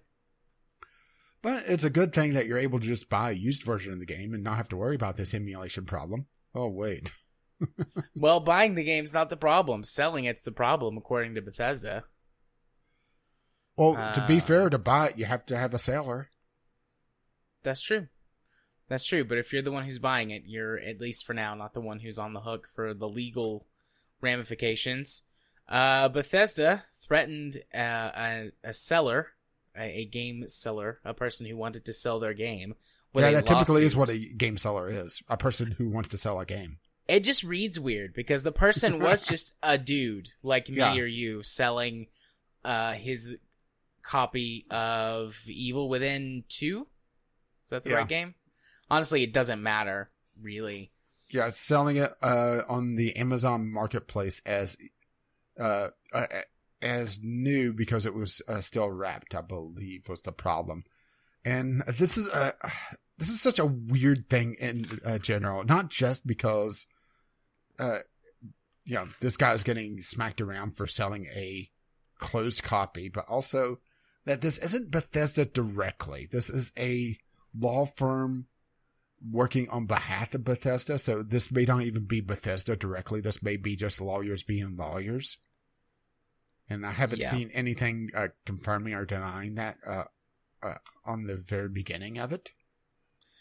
Yeah, same. I haven't seen anything. And I've seen a couple of things discussing this, but I haven't seen anything confirm or deny whether or not specifically Bethesda was like, yeah, we're going to do this, or if this is just one of those instances where, like you said, lawyers are being lawyers. But essentially what they're doing is they're using some specific sort of legal wording to say that this person is selling the game illegally because he's misrepresenting it, because he's saying it's new, because it is, because it's completely wrapped in, it's wrapped in the plastic, hasn't been opened, seal's not broken, but because he can't actually offer or honor a warranty on it because he's not an official Bethesda seller, then it's misrepresentative of it, because that would mean that it's not new, because not being able to offer a warranty means that it's different from its original first sale or original state. Mm-hmm. And they're threatened him, told him to take it down. They threatened him with several legal actions and said he would be on the hook for like court fees and lawyer fees and all that stuff. Essentially scare tactics, legal scare tactics. Yeah, and the dude was basically like, I just didn't want to deal with it, and so I took it down just because I didn't want to deal with the problem. I don't know if he tried to resell it as used or like new, which is different than new. Yeah, but the I'm problem, not sure, but granted, I don't have firsthand knowledge with the Evil Within 2 or the PlayStation 4 in general, but typically, at least with modern games, you don't want to have them listed as used because they may have digital codes. Right. And hell, some games are, at least on the PC side of things, which I realize is a different thing, may just be, the Steam installer, and it gives you a Steam key. We've had that several times. One of the latest Call of Duties, it had a cardboard CD in it with the CD key printed on it. Yeah. So, being able to say it's new gives you the impression that it is, factory sealed. Yeah. And just the scary language on this. Unless you remove all Bethesda products from your storefront, stop selling any and all Bethesda products immediately, and identify all sources of Bethesda products you are selling, we intend to file a lawsuit against you. Very friendly, huh? Oh, yeah, just the nicest people. I feel bad for this guy because, I guess he got the game somehow and just didn't want it. Maybe he just bought it and, read a review or something. Or maybe he just bought it cheap from somebody and wanted to resell it. Make a few bucks. It's just kind of insane that they're patrolling Amazon like this. That makes me think that, it may be something personal against this guy. Somebody sent a lawyer against him. He pissed somebody off. Yeah. It just feels like there's something else going on behind the scenes here that we don't know because, it's, lawyers being lawyers. Yeah. I mean, maybe, possibly. It doesn't surprise me that they're, patrolling or trolling through Amazon or whatever, or eBay, and are making these threats against people. Like, that doesn't surprise me. Companies do shit like that all the time anymore. The internet has made that much easier for them than it would have ever been before. On the article, the one guy that commented is like, yeah, I wish he wouldn't have backed down because they would have set a nice legal precedent whenever they wipe the floor with Bethesda. But the problem is... maybe the dude... I fully believe the dude is in the right, but Bethesda is going to be able to afford better lawyers than he could. And that's the thing. Like, it doesn't matter what's right or wrong lots of times. It comes down to who can afford the better legal team. And it makes you feel kind of bad about the legal system, doesn't it, whenever you think about it? Kind of bad is an understatement. But yeah, whenever it's just some dude versus any company, probably 90% of the time, 95% of the time, some dude is going to lose because the company's got a way better legal team. And they're able to afford just to drag it out as well. Yeah. Which I can't recall the actual term for it, but, just kill a legal case because, they drag it out and retry and just drain the opponent's resources. And that's completely legal. Yep. Being a scumbag is legal in the United States. As long as you've got the lawyers and can afford it. And also helps you get ahead in politics. Yeah. That's probably true anywhere you go, but it's like extra true in the United States where things are just terrible. But, that's just... taking a turn I don't want to go down. At least tonight, right? You don't have enough caffeine in you. I don't have enough caffeine. I don't have enough energy. I don't have enough time. Do you want some? Yes, please. Pretty much these two topics just went so well together, like peanut butter and jelly. It's kind of funny, you know. Well, just buy the games. Oh, wait, you can't buy them because, you know, the third-party seller that's selling their used copy or light new copy or whatever is also getting sued on the same week, you know? Yeah. Damned if you do, damned if you don't. Damned for just existing. But they do raise the first sale doctrine as well. Be able to legally resell your items that you buy. But, you know, Bethesda was just ignoring that. Yeah. Yeah, because dude bought it. It's his property. He owns it. And it's not like it's a license. Like, he bought a physical product that he can resell that product. Can't hear you suing. It's just... should we move on to something at least somewhat better? Because this is a very sad topic overall. It feels like the gaming industry just wants to forget their history, which I realize with games as a service and the yearly releases on certain titles that, you know, they want you to only have, you know, the latest and greatest. Yeah, they don't want you to go back to they don't want the nostalgia, at least for the most part, unless they're selling the nostalgia themselves.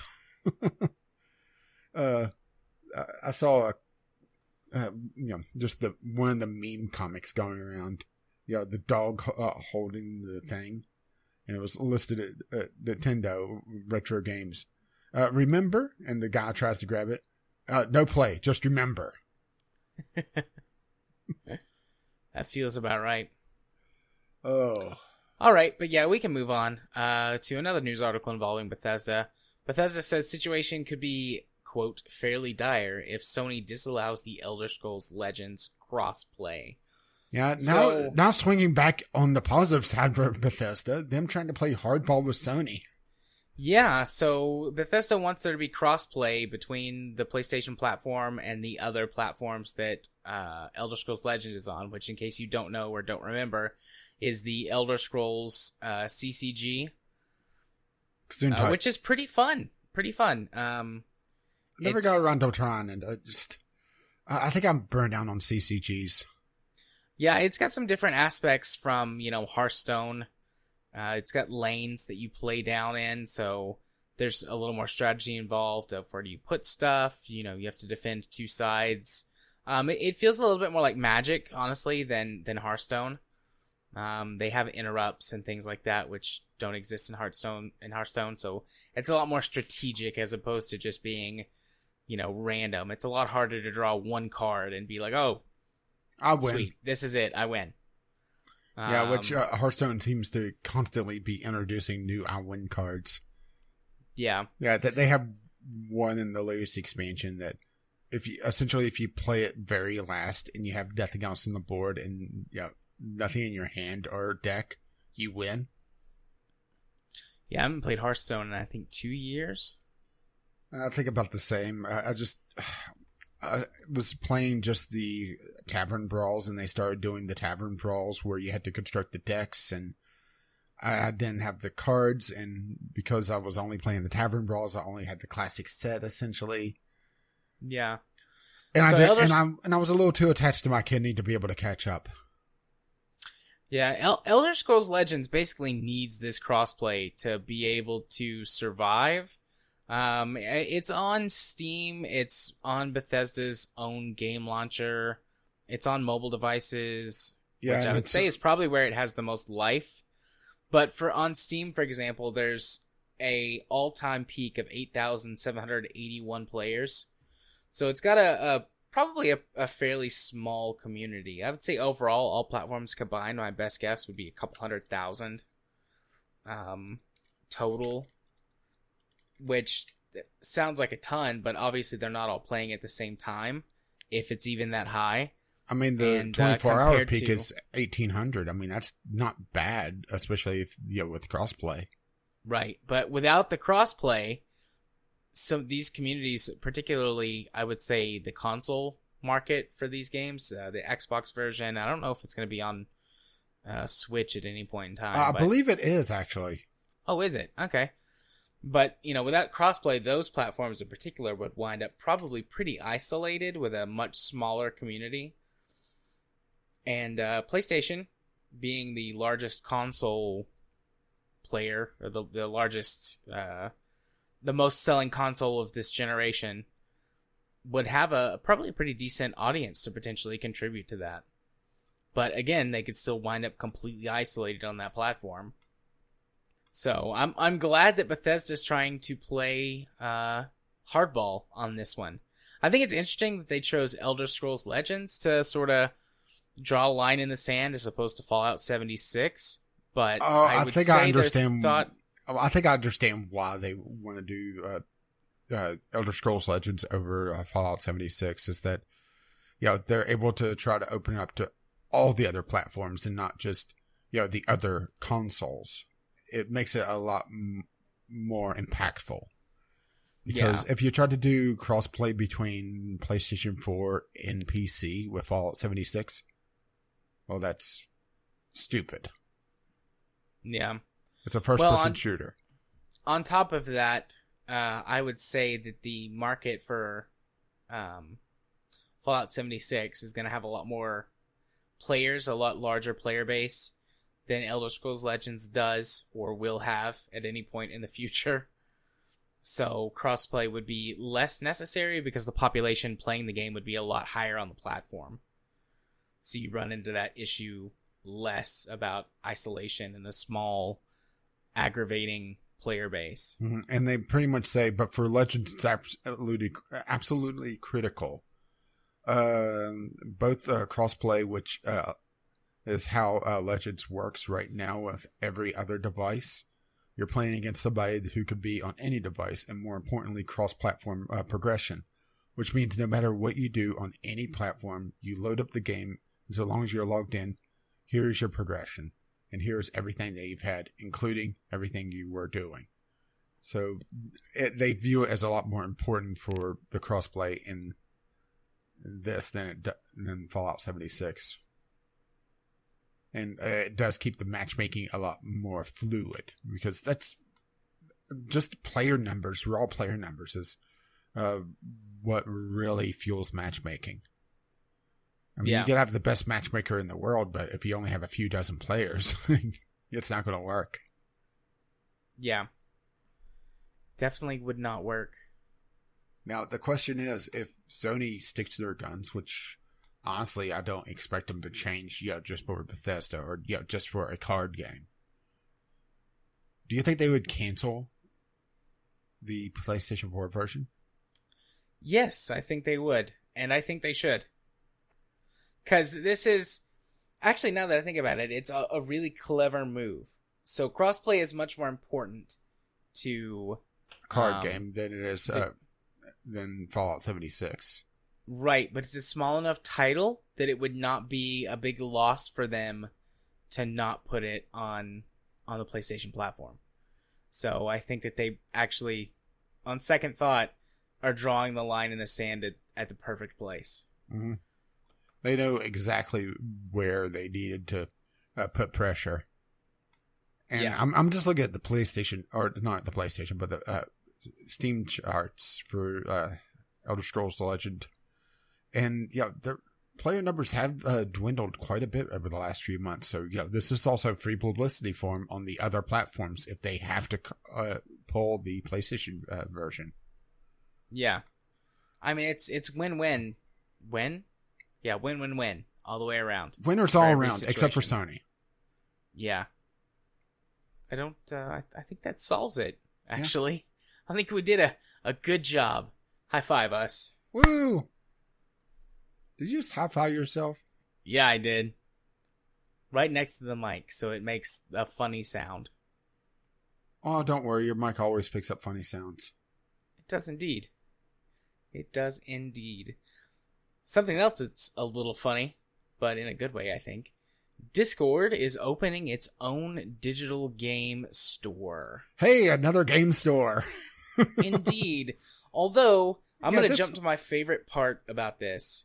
Is that Discord intends for it to act as a sort of aggregate so that you can launch all of your games from Discord, Well, that's already in place. With Discord? Oh, I didn't know that. I know that they've added like the games view or whatever, but I didn't realize you could launch games from that. Because most of my games are on Steam, and Steam is one of the few things that actually starts up on my PC startup. So I'm just always on Steam. Yeah, have you not noticed? Oh, hey, the quick launcher. I seriously, like, never check this page. Ever. I just zoom right on past it, because I don't give a fuck about what other people are playing. Learn something new every day. All right. Well, we can just move on past this news article. Not so fast, because what they're actually doing is expanding the quick launcher to be a storefront. Mostly focusing on indie and smaller and older AAA titles, it seems. And trying... there's two very, very interesting aspects of this. One is that they're trying to entice indie developers by helping with funding for a short exclusivity deal. They said usually about 90 days, so 3 months, which, isn't exactly the longest out there. Yes, it does kind of suck to have titles tied up in Discord, but at the same time, it's still a bit more friendly than other title or other deals I've seen. Looking at you, Microsoft. But probably the most interesting aspect of this is how they're tying... I keep wanting to say Twitch because, I'm drawing the correlation here because Twitch has their store as well and doing essentially the same thing, where the Discord Nitro will get essentially a Netflix of video games, where you're able to pick from a selection of older AAA titles and indie games to be able to play at your leisure, which is interesting and adds a lot more value to Discord Nitro because there hasn't exactly been a lot outside of just funding Discord. And this does answer, how are they going to pay for this? Because Discord hasn't exactly had a very clear monetization scheme, has it? No. They've always, there's been a lot of people going, oh, they're just going to sell your data, which, to be fair, they may be anyway. But, whenever there's this, a service that you never know how they're paying for it, it always feels a little iffy. So the fact that they're opening up a shop, feels like a natural progression, especially where they focus on gamers in general anyway. Yeah, Discord has kind of been exploding just in general in the last year or two. They say they've got over 150 million users, which is a huge base to take to any company or investor market and be like, look at what we have. Give us money and we can do something with it. And the fact that they're taking it to a storefront, at least first, actually makes me feel a little bit hopeful, honestly, because it's not like... I don't feel like they've gone, okay, we've got this huge user base for you to advertise to. Here you go. Let's fuck up the whole service and fill it with ads and bullshit and try and make our money that way. Like, they're taking this huge audience and they're going to try and convert some of it to sales. And I prefer that to having my Discord server clouded with advertising. Yeah, and considering that, this isn't technically another launcher to have another account with because we kind of already have that. Yeah. Because we're already using it. It feels a lot more natural. It's kind of this weird situation where it doesn't feel as off because, it's another storefront. Granted, this is going to be another storefront. So, if I get games through it or, get some sort of giveaway or something, it's going to be another place for games that I forget about until I really think about it. Looking at you, GOG, because I constantly forget, oh yeah, I got games over there. Oh crap.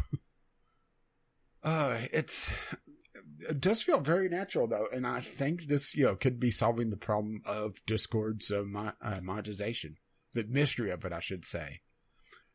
Because they said that, what was it, only less than 10% have Discord Nitro? I don't remember what the number was, actually. But if it's 10%, and they're not lying about 150 million users, that's 15 million people paying $5 a month. Yeah. For Nitro. Or $50 a year if you pay for it all up front. Yeah, I'm trying to find it. Yeah, I'm not finding any info really on Discord Nitro. But the fact that, they're adding the value to it. I mean, it worked for Twitch Prime. A lot of people looked at Twitch Prime and picked it up just for the free and, sarcasm quotes, their games. Which I realized, I talked about, Twitch Prime games earlier on the games I play, but that's not quite the same because I'm coming from Amazon Prime and not using Twitch Prime directly. But yeah, a very interesting situation with this. And I think it really depends on, one, who they're able to sign up, but also, are they going to curate this as much as they should? Because Steam has been having a very big problem with just muddying the waters and having asset flips, having games coming in, scamming and stealing, putting in viruses, not working at all. So if they're able to offer what Steam used to be, and it feels odd saying, well, what we need is a completely curated service, because that's what people rallied against, myself included, Steam, at least to some degree. But there's a difference between wanting a more open service and having the doors completely open for everything, Yeah. So if Discord is able to have quality games to properly advertise them, because it used to be, you get on Steam and you don't really have to advertise nearly as much. Well, now, good luck even getting noticed. Then this will be a huge boon for the indie scene. But also it depends on, what they get and, also the pricing and sales, of course, and everything else. And this is still going to have the 30% tax, essentially, for the platform. So they are borrowing that model from Steam directly. It is kind of funny, though, how we're getting essentially two completely different services kind of crossing paths, because Steam has recently redid their friends list and their chat to be more Discord-like. And now we're getting Discord to be more Steam-like. Yeah. Yeah, I'm okay with that, though. I'm okay with that. Steam needs competition in whatever form it can come in. If Steam's ever going to get any better, it's going to have some of that market lead knocked off. Yeah, and honestly, Origin's not doing it. Uplay is definitely not doing it. I would have thought GOG would have been a bigger contender, but they're definitely a contender, but not nearly as big as Discord would be. Because they have the pre-set install base, and just because it's so easy to set up a server to be able to chat, it's that's part of the reason why they exploded, and part of the reason why TeamSpeak and Mumble have kind of fallen by the wayside. They are a niche product and are used in certain situations, but they're not as easy to use as Discord ever was. Yeah. And not for free, at least, anyways. Yeah, true. TeamSpeak, if you were able to set up the server on a local PC, you were able to do it, but it was iffy at best. Yeah. But a very interesting situation. I'm looking forward to seeing what they do with this. And hey, if it allows Discord to continue to stay open, I don't mind it too much, as long as they don't start advertising heavily on our server. Yeah. Now, if Craig starts spouting out, hey, buy this game, then fuck you, Craig. Craig, I, for one, support our future robot overlords. So, you're a nice bot, Craig. Should we explain what Craig is? Yeah, in case you don't know, we've swapped from using Skype to record the podcast with a Skype recorder because of issues with Skype, most notably for you. Well, Skype absolutely pissed me off when I was forced to upgrade to version 8 because they discontinued support for all the older versions, and it's absolute shit. Yeah. So we're using Discord to record the podcast now, and Craig is a bot that records our conversations, and I can download them to edit in case I need them for backups. Which I honestly, download the backups anyways. Which honestly, it's a better service because, it's off-site. Yeah. And it's also, on individual tracks. It is, which helps, because Skype comes in one track, and I have to split it.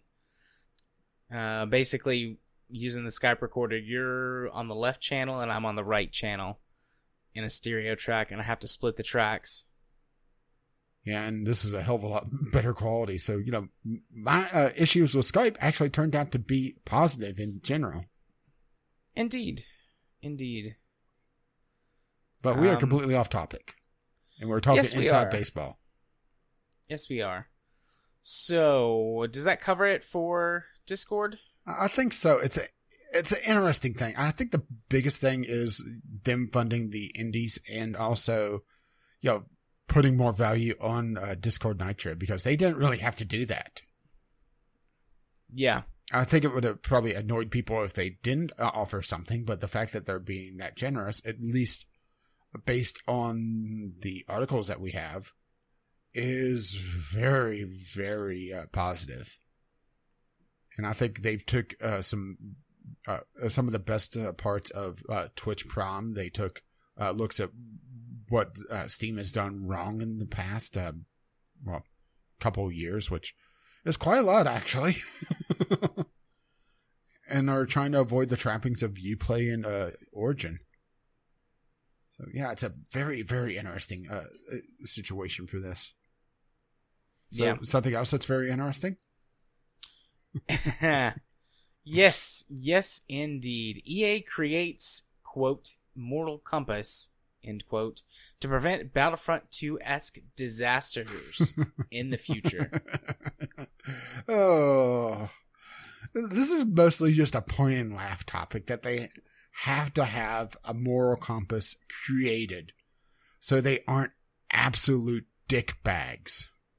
And yes, tick bag is a technical term in this case. Yeah. Oh.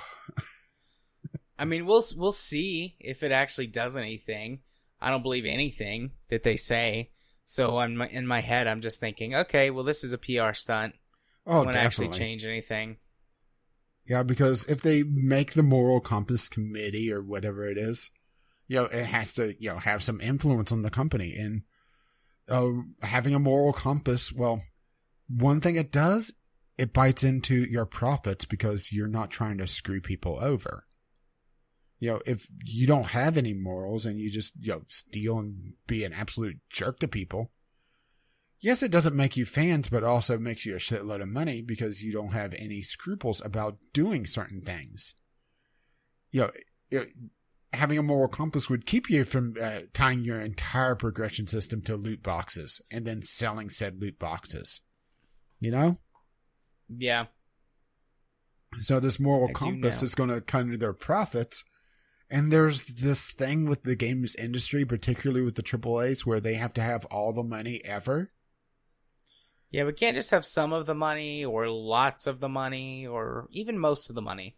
We have to have all of the money. Oh, but yeah, moral compass. Oh, I just find it so hilarious that the Battlefront 2 fallout is still ongoing with EA. All this time. That they're trying to avoid this whenever it's just still, don't be jerks. How hard is that, right? Yeah. But the sad part is it's not that hard, I don't think, for normal people. Yeah, but the sad part is that Battlefront 2, yes, it didn't sell nearly as well as it should have according to their projections, but it still sold a lot of copies, and it sold a lot of copies to the uninformed public. The people that aren't listening to this, which, boy, that makes it sound like we're think a lot higher of ourselves than what we actually do. But the people that don't sit and listen to gaming news, that don't sit and discuss it like film buffs do movies, that just are the equivalent of somebody that goes out to the movies and picks something that looks good on the posters, or may have seen a trailer and on a previous movie and went to see that instead. They don't sit and read the reviews. They don't see what the critics are saying. They just do things. And, that's where Battlefront 2 got all their sales. And the other part of that is that we're building a gaming generation that's used to microtransactions, that's used to loot boxes through mobile, that's used to paying for skins, $5-10 per skin. That I really, really do not look forward to the future of AAA gaming as a whole without, some, how about that? A moral compass. Well, let's see if it actually points them in the direction of morality. Oh, shit. It's just spinning in circles. It's broken. Wah, wah. Alrighty. Well, let's move on over to our community corner. Hey, we actually have one this week. We do. So we don't have any emails or anything like that. We do have a topic submitted to us by one of our dear listeners, Jim3535, also known lovingly by me as Jimmy Jam. Now, what flavor jam is he? Strawberry. Definitely strawberry. See, I was going to go with a non-jam, mostly because Katie got me to get lemon curd. And he's like that. A bit sour, but also has a sweet aftertaste. Fair enough. And he goes good with cream cheese. He does. He does. Boy, we're never going to hear from Jim again, are we? Oh, I'll talk to him. Well, I guess I'll talk to him tomorrow night because tomorrow night's Star Wars RPG night, and Jim is in my group. So I'll talk to him before this goes live. That is lemon curd? Salty but sweet. No, sour but with a sweet aftertaste. Sour but sweet. Especially that aftertaste. Alrighty, so Jim sent us an article. How VR's next generation shows key signs of a maturing market. This was a pretty long one, so people who like to go through the show notes, buckle up for a long read. But it's really interesting. Oh, excuse me. Yawning during that. No, I burped, but then went to cough, and then it just my body just locked up for a second. It didn't know what to do. Well, at least it was so blown away by this VR article. But no, I found it pretty interesting just as someone who has experienced some VR related stuff. Basically what the article boils down to is it's discussing the unification in terms of standard and controller layout. Because in the way that it works is that there's, you've got several major VR headsets or VR devices, VR capable devices. VR monitors. Whether or not you're in the PC space or the mobile space. And every game has to be designed to work with every different one of them, which typically that means that a game or an experience or whatever will target one headset as the primary. And devote most of their resources to developing for that one. And then develop later for the other ones. And you get the big ones like Oculus and Vive tend to be developed for both of them, although not always. And then you might see some of the more mobile-based VR stuff being targeted next. And there's a few like standalone headsets that exist now that might also be targeted, but they all are different. So what people are working on is essentially an API. It's not exactly an API, but that's the quickest shorthand that I could come up with for it. And I'm just going to keep calling it that, even though I know it's wrong. But essentially an API for it, so that you're just designing for the API, and then the headset manufacturers themselves can program how their devices interact with it, so that it's easier to program. Essentially a driver. Experiences. Yeah, essentially a driver. That way development is easier. And it seems that the push for this is starting to gain some traction now that there's been a couple of years of hardcore modern development for VR headsets and devices. The other major point where that they're trying to bring things together is to standardize a control layout, because there are many different types of controllers for each VR device.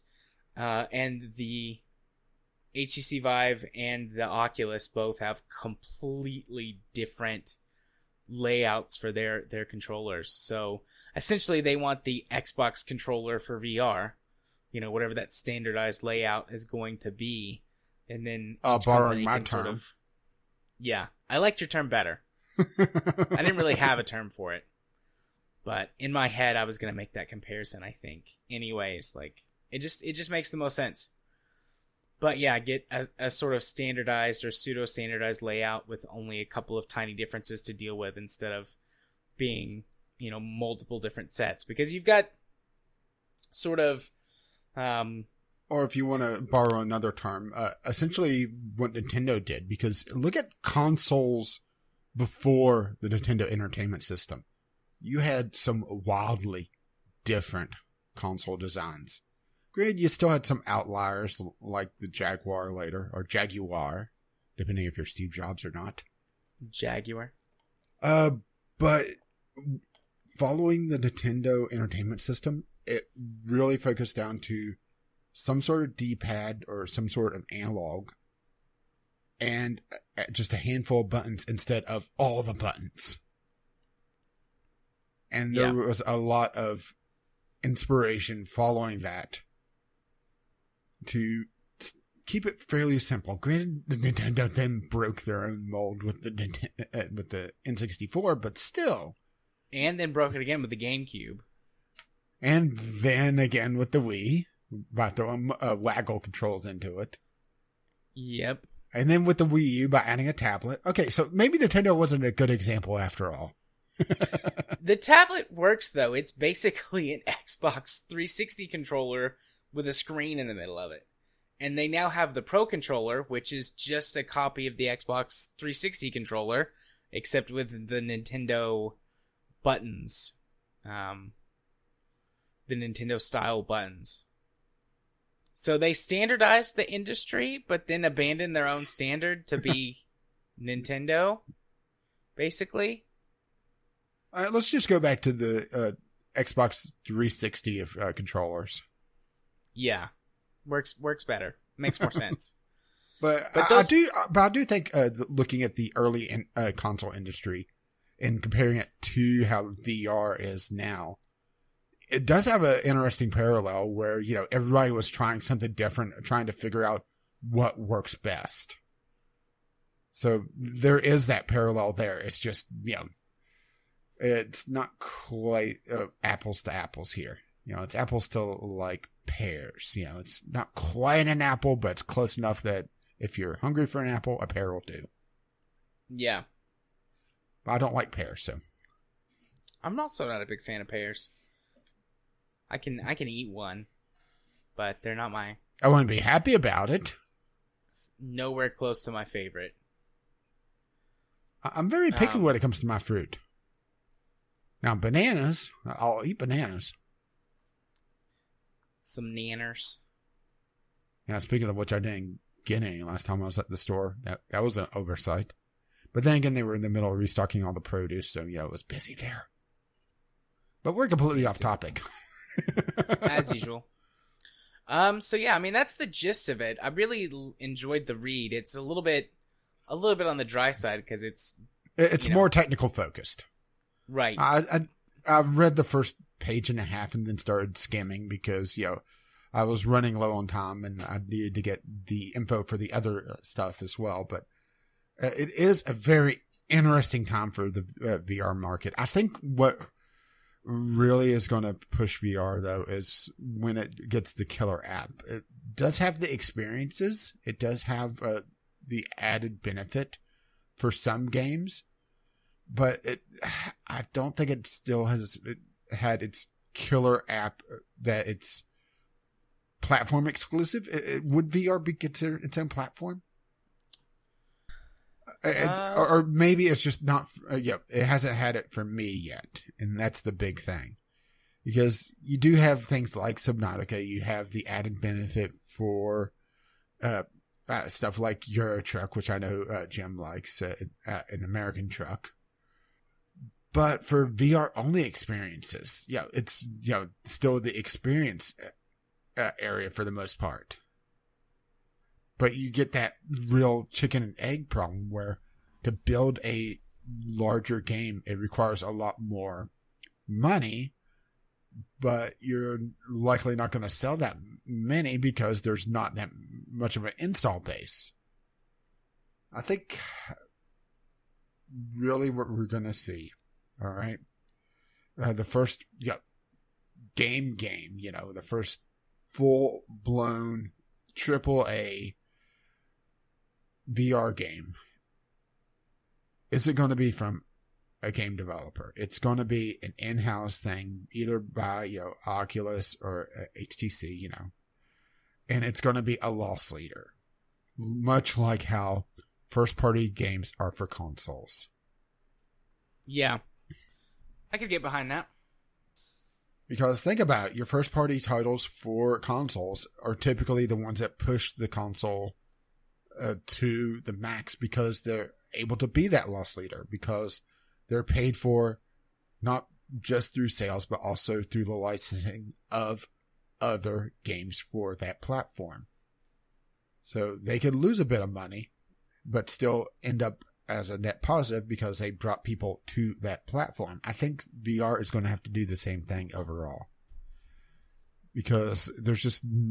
The install base is getting there. It is improving. I'm not about to say VR is dead. I mean, this isn't the 90s when, VR was just a headache machine. Now it's a vomit machine. Progress. Small steps. Okay, that's not completely fair, but it's the technology is there. It's powerful enough now. It's just the main things is the software and also the cables, which the cables are being worked on. I have seen some wireless headsets being worked on, and there's always the turtle backpack PCs, which are also hilarious. Was it Alienware that was doing it at the PC gaming show 2 years ago? That showed the backpacks? Yeah, the VR backpack PC that talked about hours of gameplay. Yeah. Honestly, I can't remember if it was Alienware or not. It was an Alienware-esque case, yeah. But they were showing off this backpack that had the two batteries running in parallel. So you're able to essentially hot swap the batteries to keep going. Yeah. Which is pretty much the way you have to do it. Because battery technology for a VR capable PC is going to be very heavy. It's going to be very expensive, and it's going to run very hot. Which is another technical shortfalling. Yeah, but that's not It's necessarily fixable. something indicative of VR. Yeah. The battery intensive and running hot. Yeah. Anything that's drawing any amount of power from a battery is going to make it hot and not last long. And I'm not necessarily just saying that to come to the defense of VR, but Yeah, it's more just... of a technological hurdle for just mobile gaming, which essentially VR in that space is a mobile platform. Yeah. But yeah, I do think that VR is catching on. I do think that it has its place. I just think it's going to be up to, who takes the first loss leader. I haven't actually looked to see what the install base is for the various headsets lately. It's install base. I just wonder who is the industry leader at this point, because everybody thinks Oculus, but let's see. Data point of the week, according to an article from March 26th of this year, VR install base expected to reach 67 million by 2021. But then, then it slows down. Another article dated June 11th shows 55 million VR headsets in the the other one I guess was worldwide. About 55 million headsets in the US by 2022. So yeah, the install base would be there. I'm just trying to find who has the biggest slice of the pie. Looks like PlayStation VR, actually. That does make sense, honestly, because they got the PSVR running on much, running on a... Well, it looks like it's really a toss-up between PSVR and Vive, with Rift coming in very close as well. Yeah. But yeah, the PlayStation VR is pretty much the entry level right now. Once you get past, stuff like the phone-based VR. Yeah. So that makes sense. And they're also projecting that the average price is going to go way, way, way down. From an average of almost 400 to by 2021, an estimated average price of just over 200. Which that's the other sticking point, is just how expensive they are. I mean, that would be the price of an expensive monitor, but a good monitor. Yeah. Yeah, I want to get a VR headset for my PC. I'm waiting for sort of Gen 2 to come out and see how that does, and then either buy in at the newer generation with improvements, or if it's not like super improved over a previous generation, buy an older used headset that someone's trading up to the new gen. Yeah, just toes it off. Yeah. Oh yeah, spray it down with a lot of disinfectant. But then let it dry and then spray it some more. Yeah, but I'm wanting to get into it. And maybe next year. I don't know. We'll see if something comes out by the end of the year. I've talked about wanting to get a Switch this year, but I would pick a VR headset first if there's a new generation of headsets that releases by the end of the year. So, I mean, we'll just have to see. But I want to be in that install base on the PC side. Okay, here's something else that's interesting. Is that, according to this other article, projected, they're actually looking at video outstripping gaming, which is something that we don't really consider, or at least I didn't consider, is VR video porn. I mean, let's be perfectly honest there. And also just applications, virtual desktops, virtual theaters for video, essentially. I mean, I've said before, that's what I use my Gear VR for the most, is watching Netflix and things like that, because you get the feel of a massive home theater setup with just the little thing on your face. Plus, the Gear VR has got some tracking issues for playing games and stuff like that you don't have to worry about when you're watching Netflix or whatever. So that's another reason that I prefer, or that I use it primarily for that when I do use it. But it's much more of a novelty now, as opposed to something that I'm using often, which I was when I first got it and got it out of the box and started using it. Admit it, porn, right? Not that great for porn, honestly. I don't know if the porn that I've watched with it has just not been right, like the right quality, but no, VR porn is, for the most part, has not been great. It's weird, too. It's weird. It's like, that's not my penis. I'm not this fit. There's just something a lot funnier than that should have been. Maybe the transplant was a success, you know? Woo! So yeah. Thanks for the article, Jimmy Jam. Did we have any tweets or anything? Nope. Sweet. So that means that we can slide on over to our community, or not community corner, slide on over to our Well, Discovery first of queue all, we need to do after... email is vglpodcast@gmail.com or tweet us vglpodcast. Trying to get that in before you move on me again. Well, I was gonna say, after we do the thing, and then I was gonna let you do the thing, which you just did. So you did the thing. Now let's doobly-doo for a quick Discovery queue. Yeah, you do the thing. And first thing I get is a game that's not even in English. That's not useful. What in the hell is this?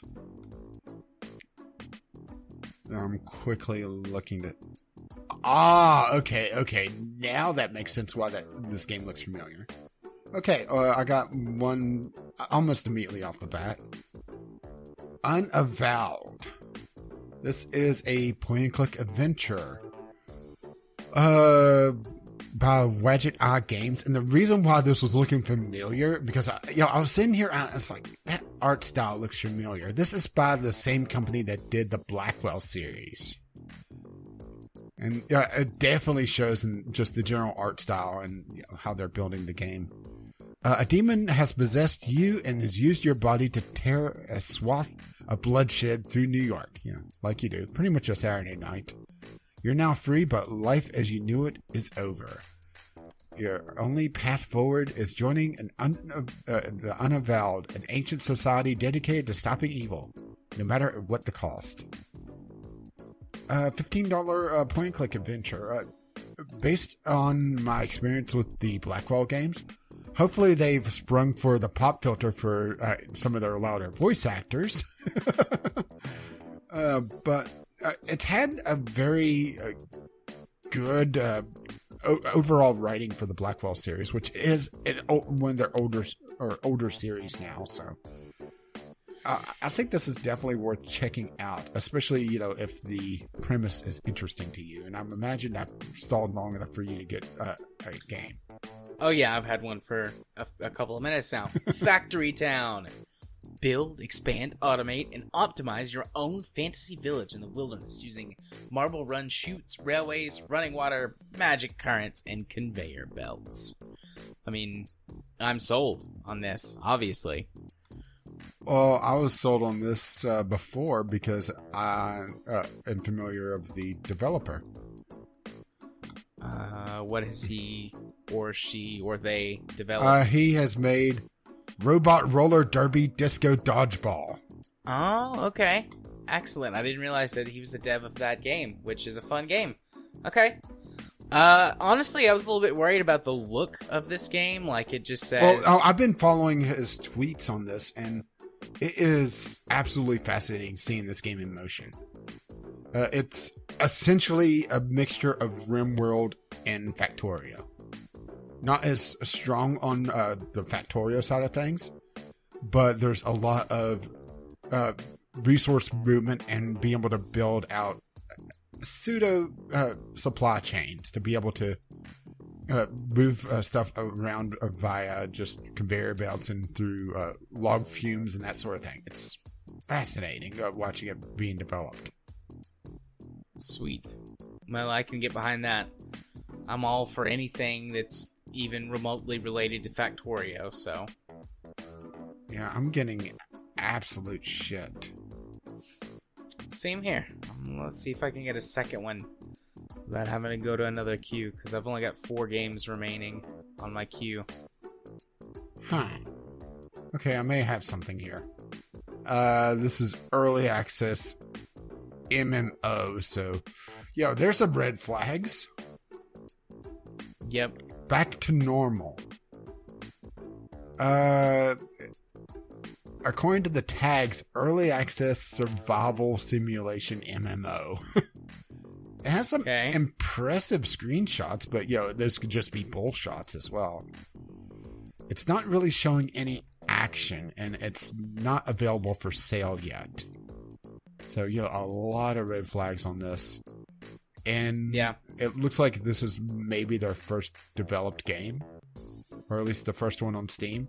And let's put it this way, their trailer is showing a lot of building the game and not the actual gameplay. Oh, never mind. Now it's showing gameplay, and it's a very snapped together Lego style. With it looks like a lot of placeholder assets.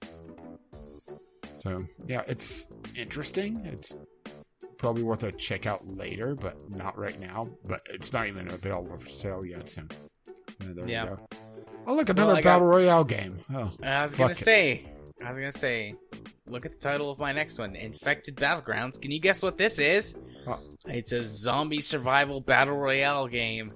I'm so sick and tired of Battle Royale. Me too. This looks terrible. If you want terrible, I'm not going to put it on the list, but go look at the one I just saw, Battle Royale Survivors. It is bad. Damn bad. But here's one that actually looks somewhat interesting. Star Singularity. I think I've seen that game before.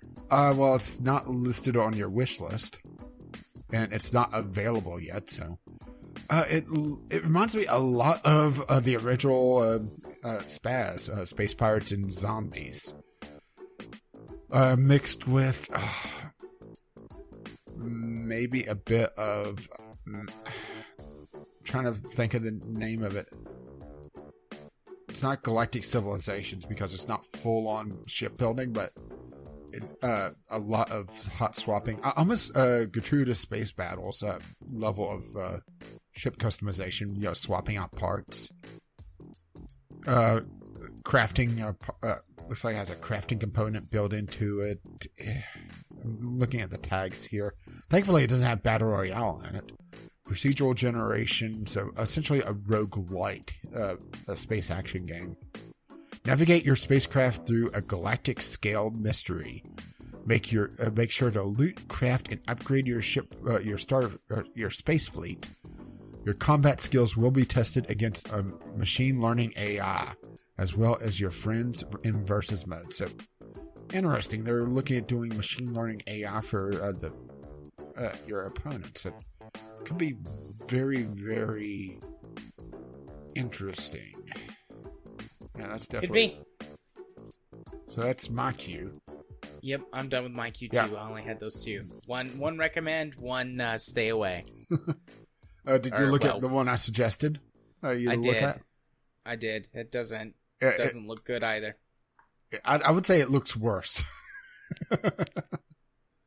Which is, surprising, all things considered, huh? Yeah. Yeah, I'm just labeling mine. But yeah, that is the Discovery queue. I don't think you wanted to do another one, did you? Are we going to end up going short this week? What are we at? 220? A little bit. Yeah, we'll be a little short this week, but that's okay. Sometimes we're short, sometimes we're long. Sometimes we're actually entertaining. We're always entertaining. Someone out there always finds us entertaining. Lots of somebodies. At least lots for us. We're clipping along in a decent download and listen rate, so yay. Oh, we had a hell of a jump with Spotify, but then it kind of trailed off again. But this is the part of the podcast where you go first? Again? That is correct. That is correct.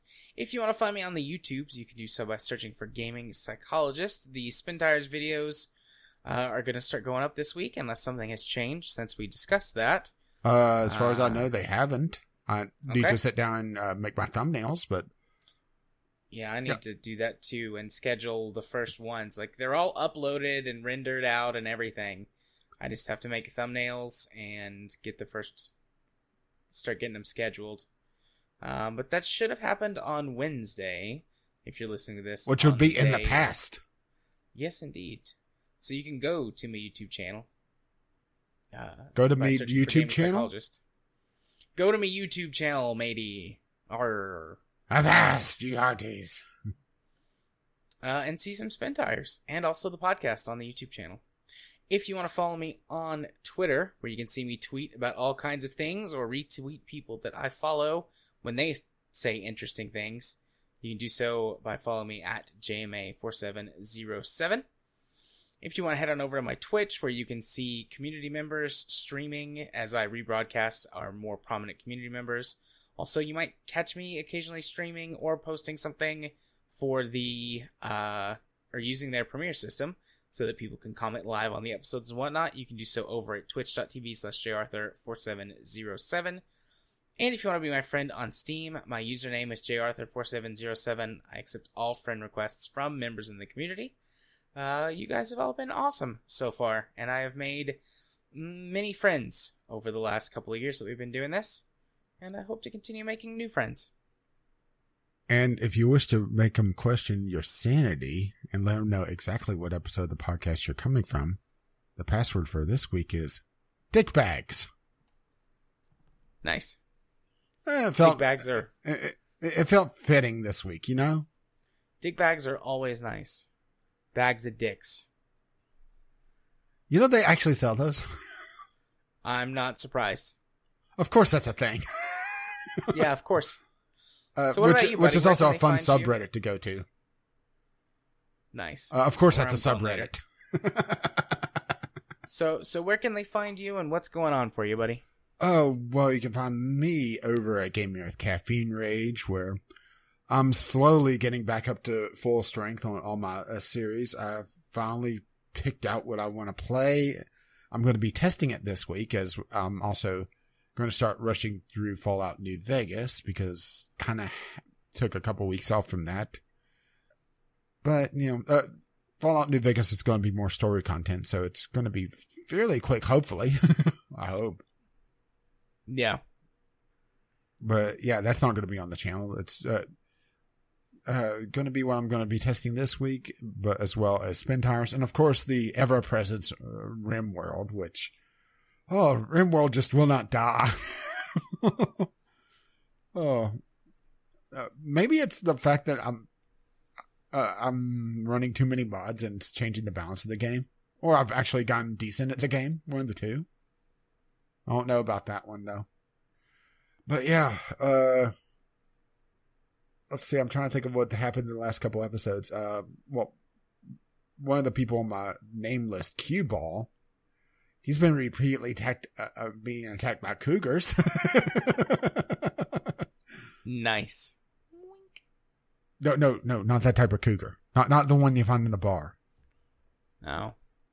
The wildlife. Wow. But yeah, RimWorld is always full of random things. Oh, and I am going to start disassembling prisoners for body parts. So, war crimes. Then we're going to make a hat. Because, hats, that's what really drives the economy. Hats. It's like Team Fortress 2 all over again. But yeah, you could check all that out, as well as the Sunday Sampler, which this past week was Gladiabots, me praising and then damning it. And telling you to basically download the free version. Just like I did earlier. And hopefully I'll be doing it again this week. Well, hopefully not with Gladiabots. Hopefully I'll find something else decent. Because, the Sunday Sampler is always a little bit chaotic because it's built on what I get review copies of and just what's able to be recorded. Because sometimes those games just will not record all that well. It just happens because I use software recording, not a hardware recorder. One of these days I'm going to fix that, though. I'm going to get a hardware recording solution. And then have all sorts of new problems. But you can find my problems over at Gaming with Caffeine Rage, or see me tweet about all my problems or random shit that I find. Or just annoy Jared with, because, there's always that as well. Gaming with CR on the Twitter. What, did you say something? I went, woo! Oh. I just heard, what? That sounded like you had a goose in there or something. Goose! Da da da da da da. But yeah, I think we've lost our sanity enough, so let's get the hell out of here. Once again, you could email us, vglpodcast@gmail.com, with your letters, voicemails, gaming-related topics, or trying to figure out what the fuck is wrong with us. Or just tweet us, VGL Podcast, on the Twitter. Our patrons have helped pay for our Podbean account, but you contribute more, patreon.com/VGL Podcast, which, like I said, is for our Podbean account, mostly, with also some advertising here or there. VGLpodcast.podbean.com, which has our show notes, the RSS feed, or you can find us on iTunes, Google Play, Spotify, pretty much most of the popular podcast aggregators, except for that one, of course. Except for Spreaker, because it didn't update the way it was supposed to, and it's like, oh, you're going to have to come do it manually. And I'm like, fuck you, Spreaker. You don't know me very well, apparently. You're going to have to do this manually. No, I'm not. You can't make me. You're not my boss. You're not the boss of me. That's Katie. You ain't my mama. You can't make me do that. But what I can make you do is say bye-bye after I say our intro and outro music is On the Ground by Kevin McLeod, and our Discovery Cube music is Doobly-Doo by the same artist. His work can be found at incompetech.com, and as always, as his lovely music starts to roll across my voice. Bye now. See you next time. Bye-bye.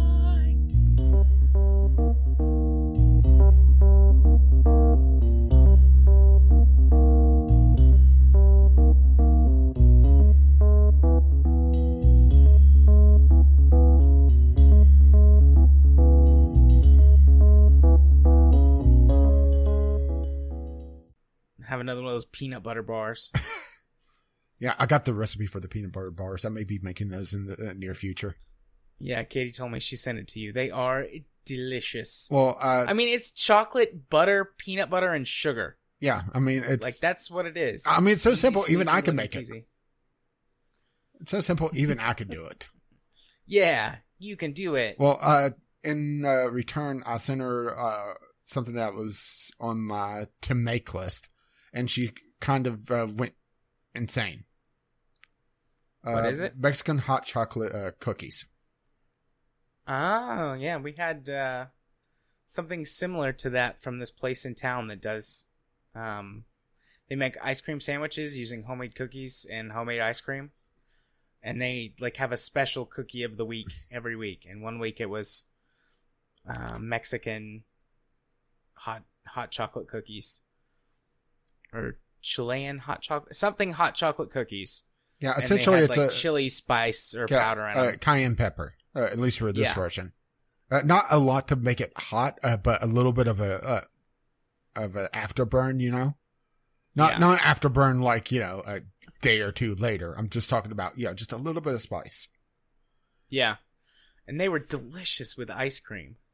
So, well, I just sent that randomly because I wanted to send something in return, and she went absolutely ballistic. I wasn't expecting that response. I'm not used to getting that response out of people. I don't know what to do. She was happy. Good job. Good job.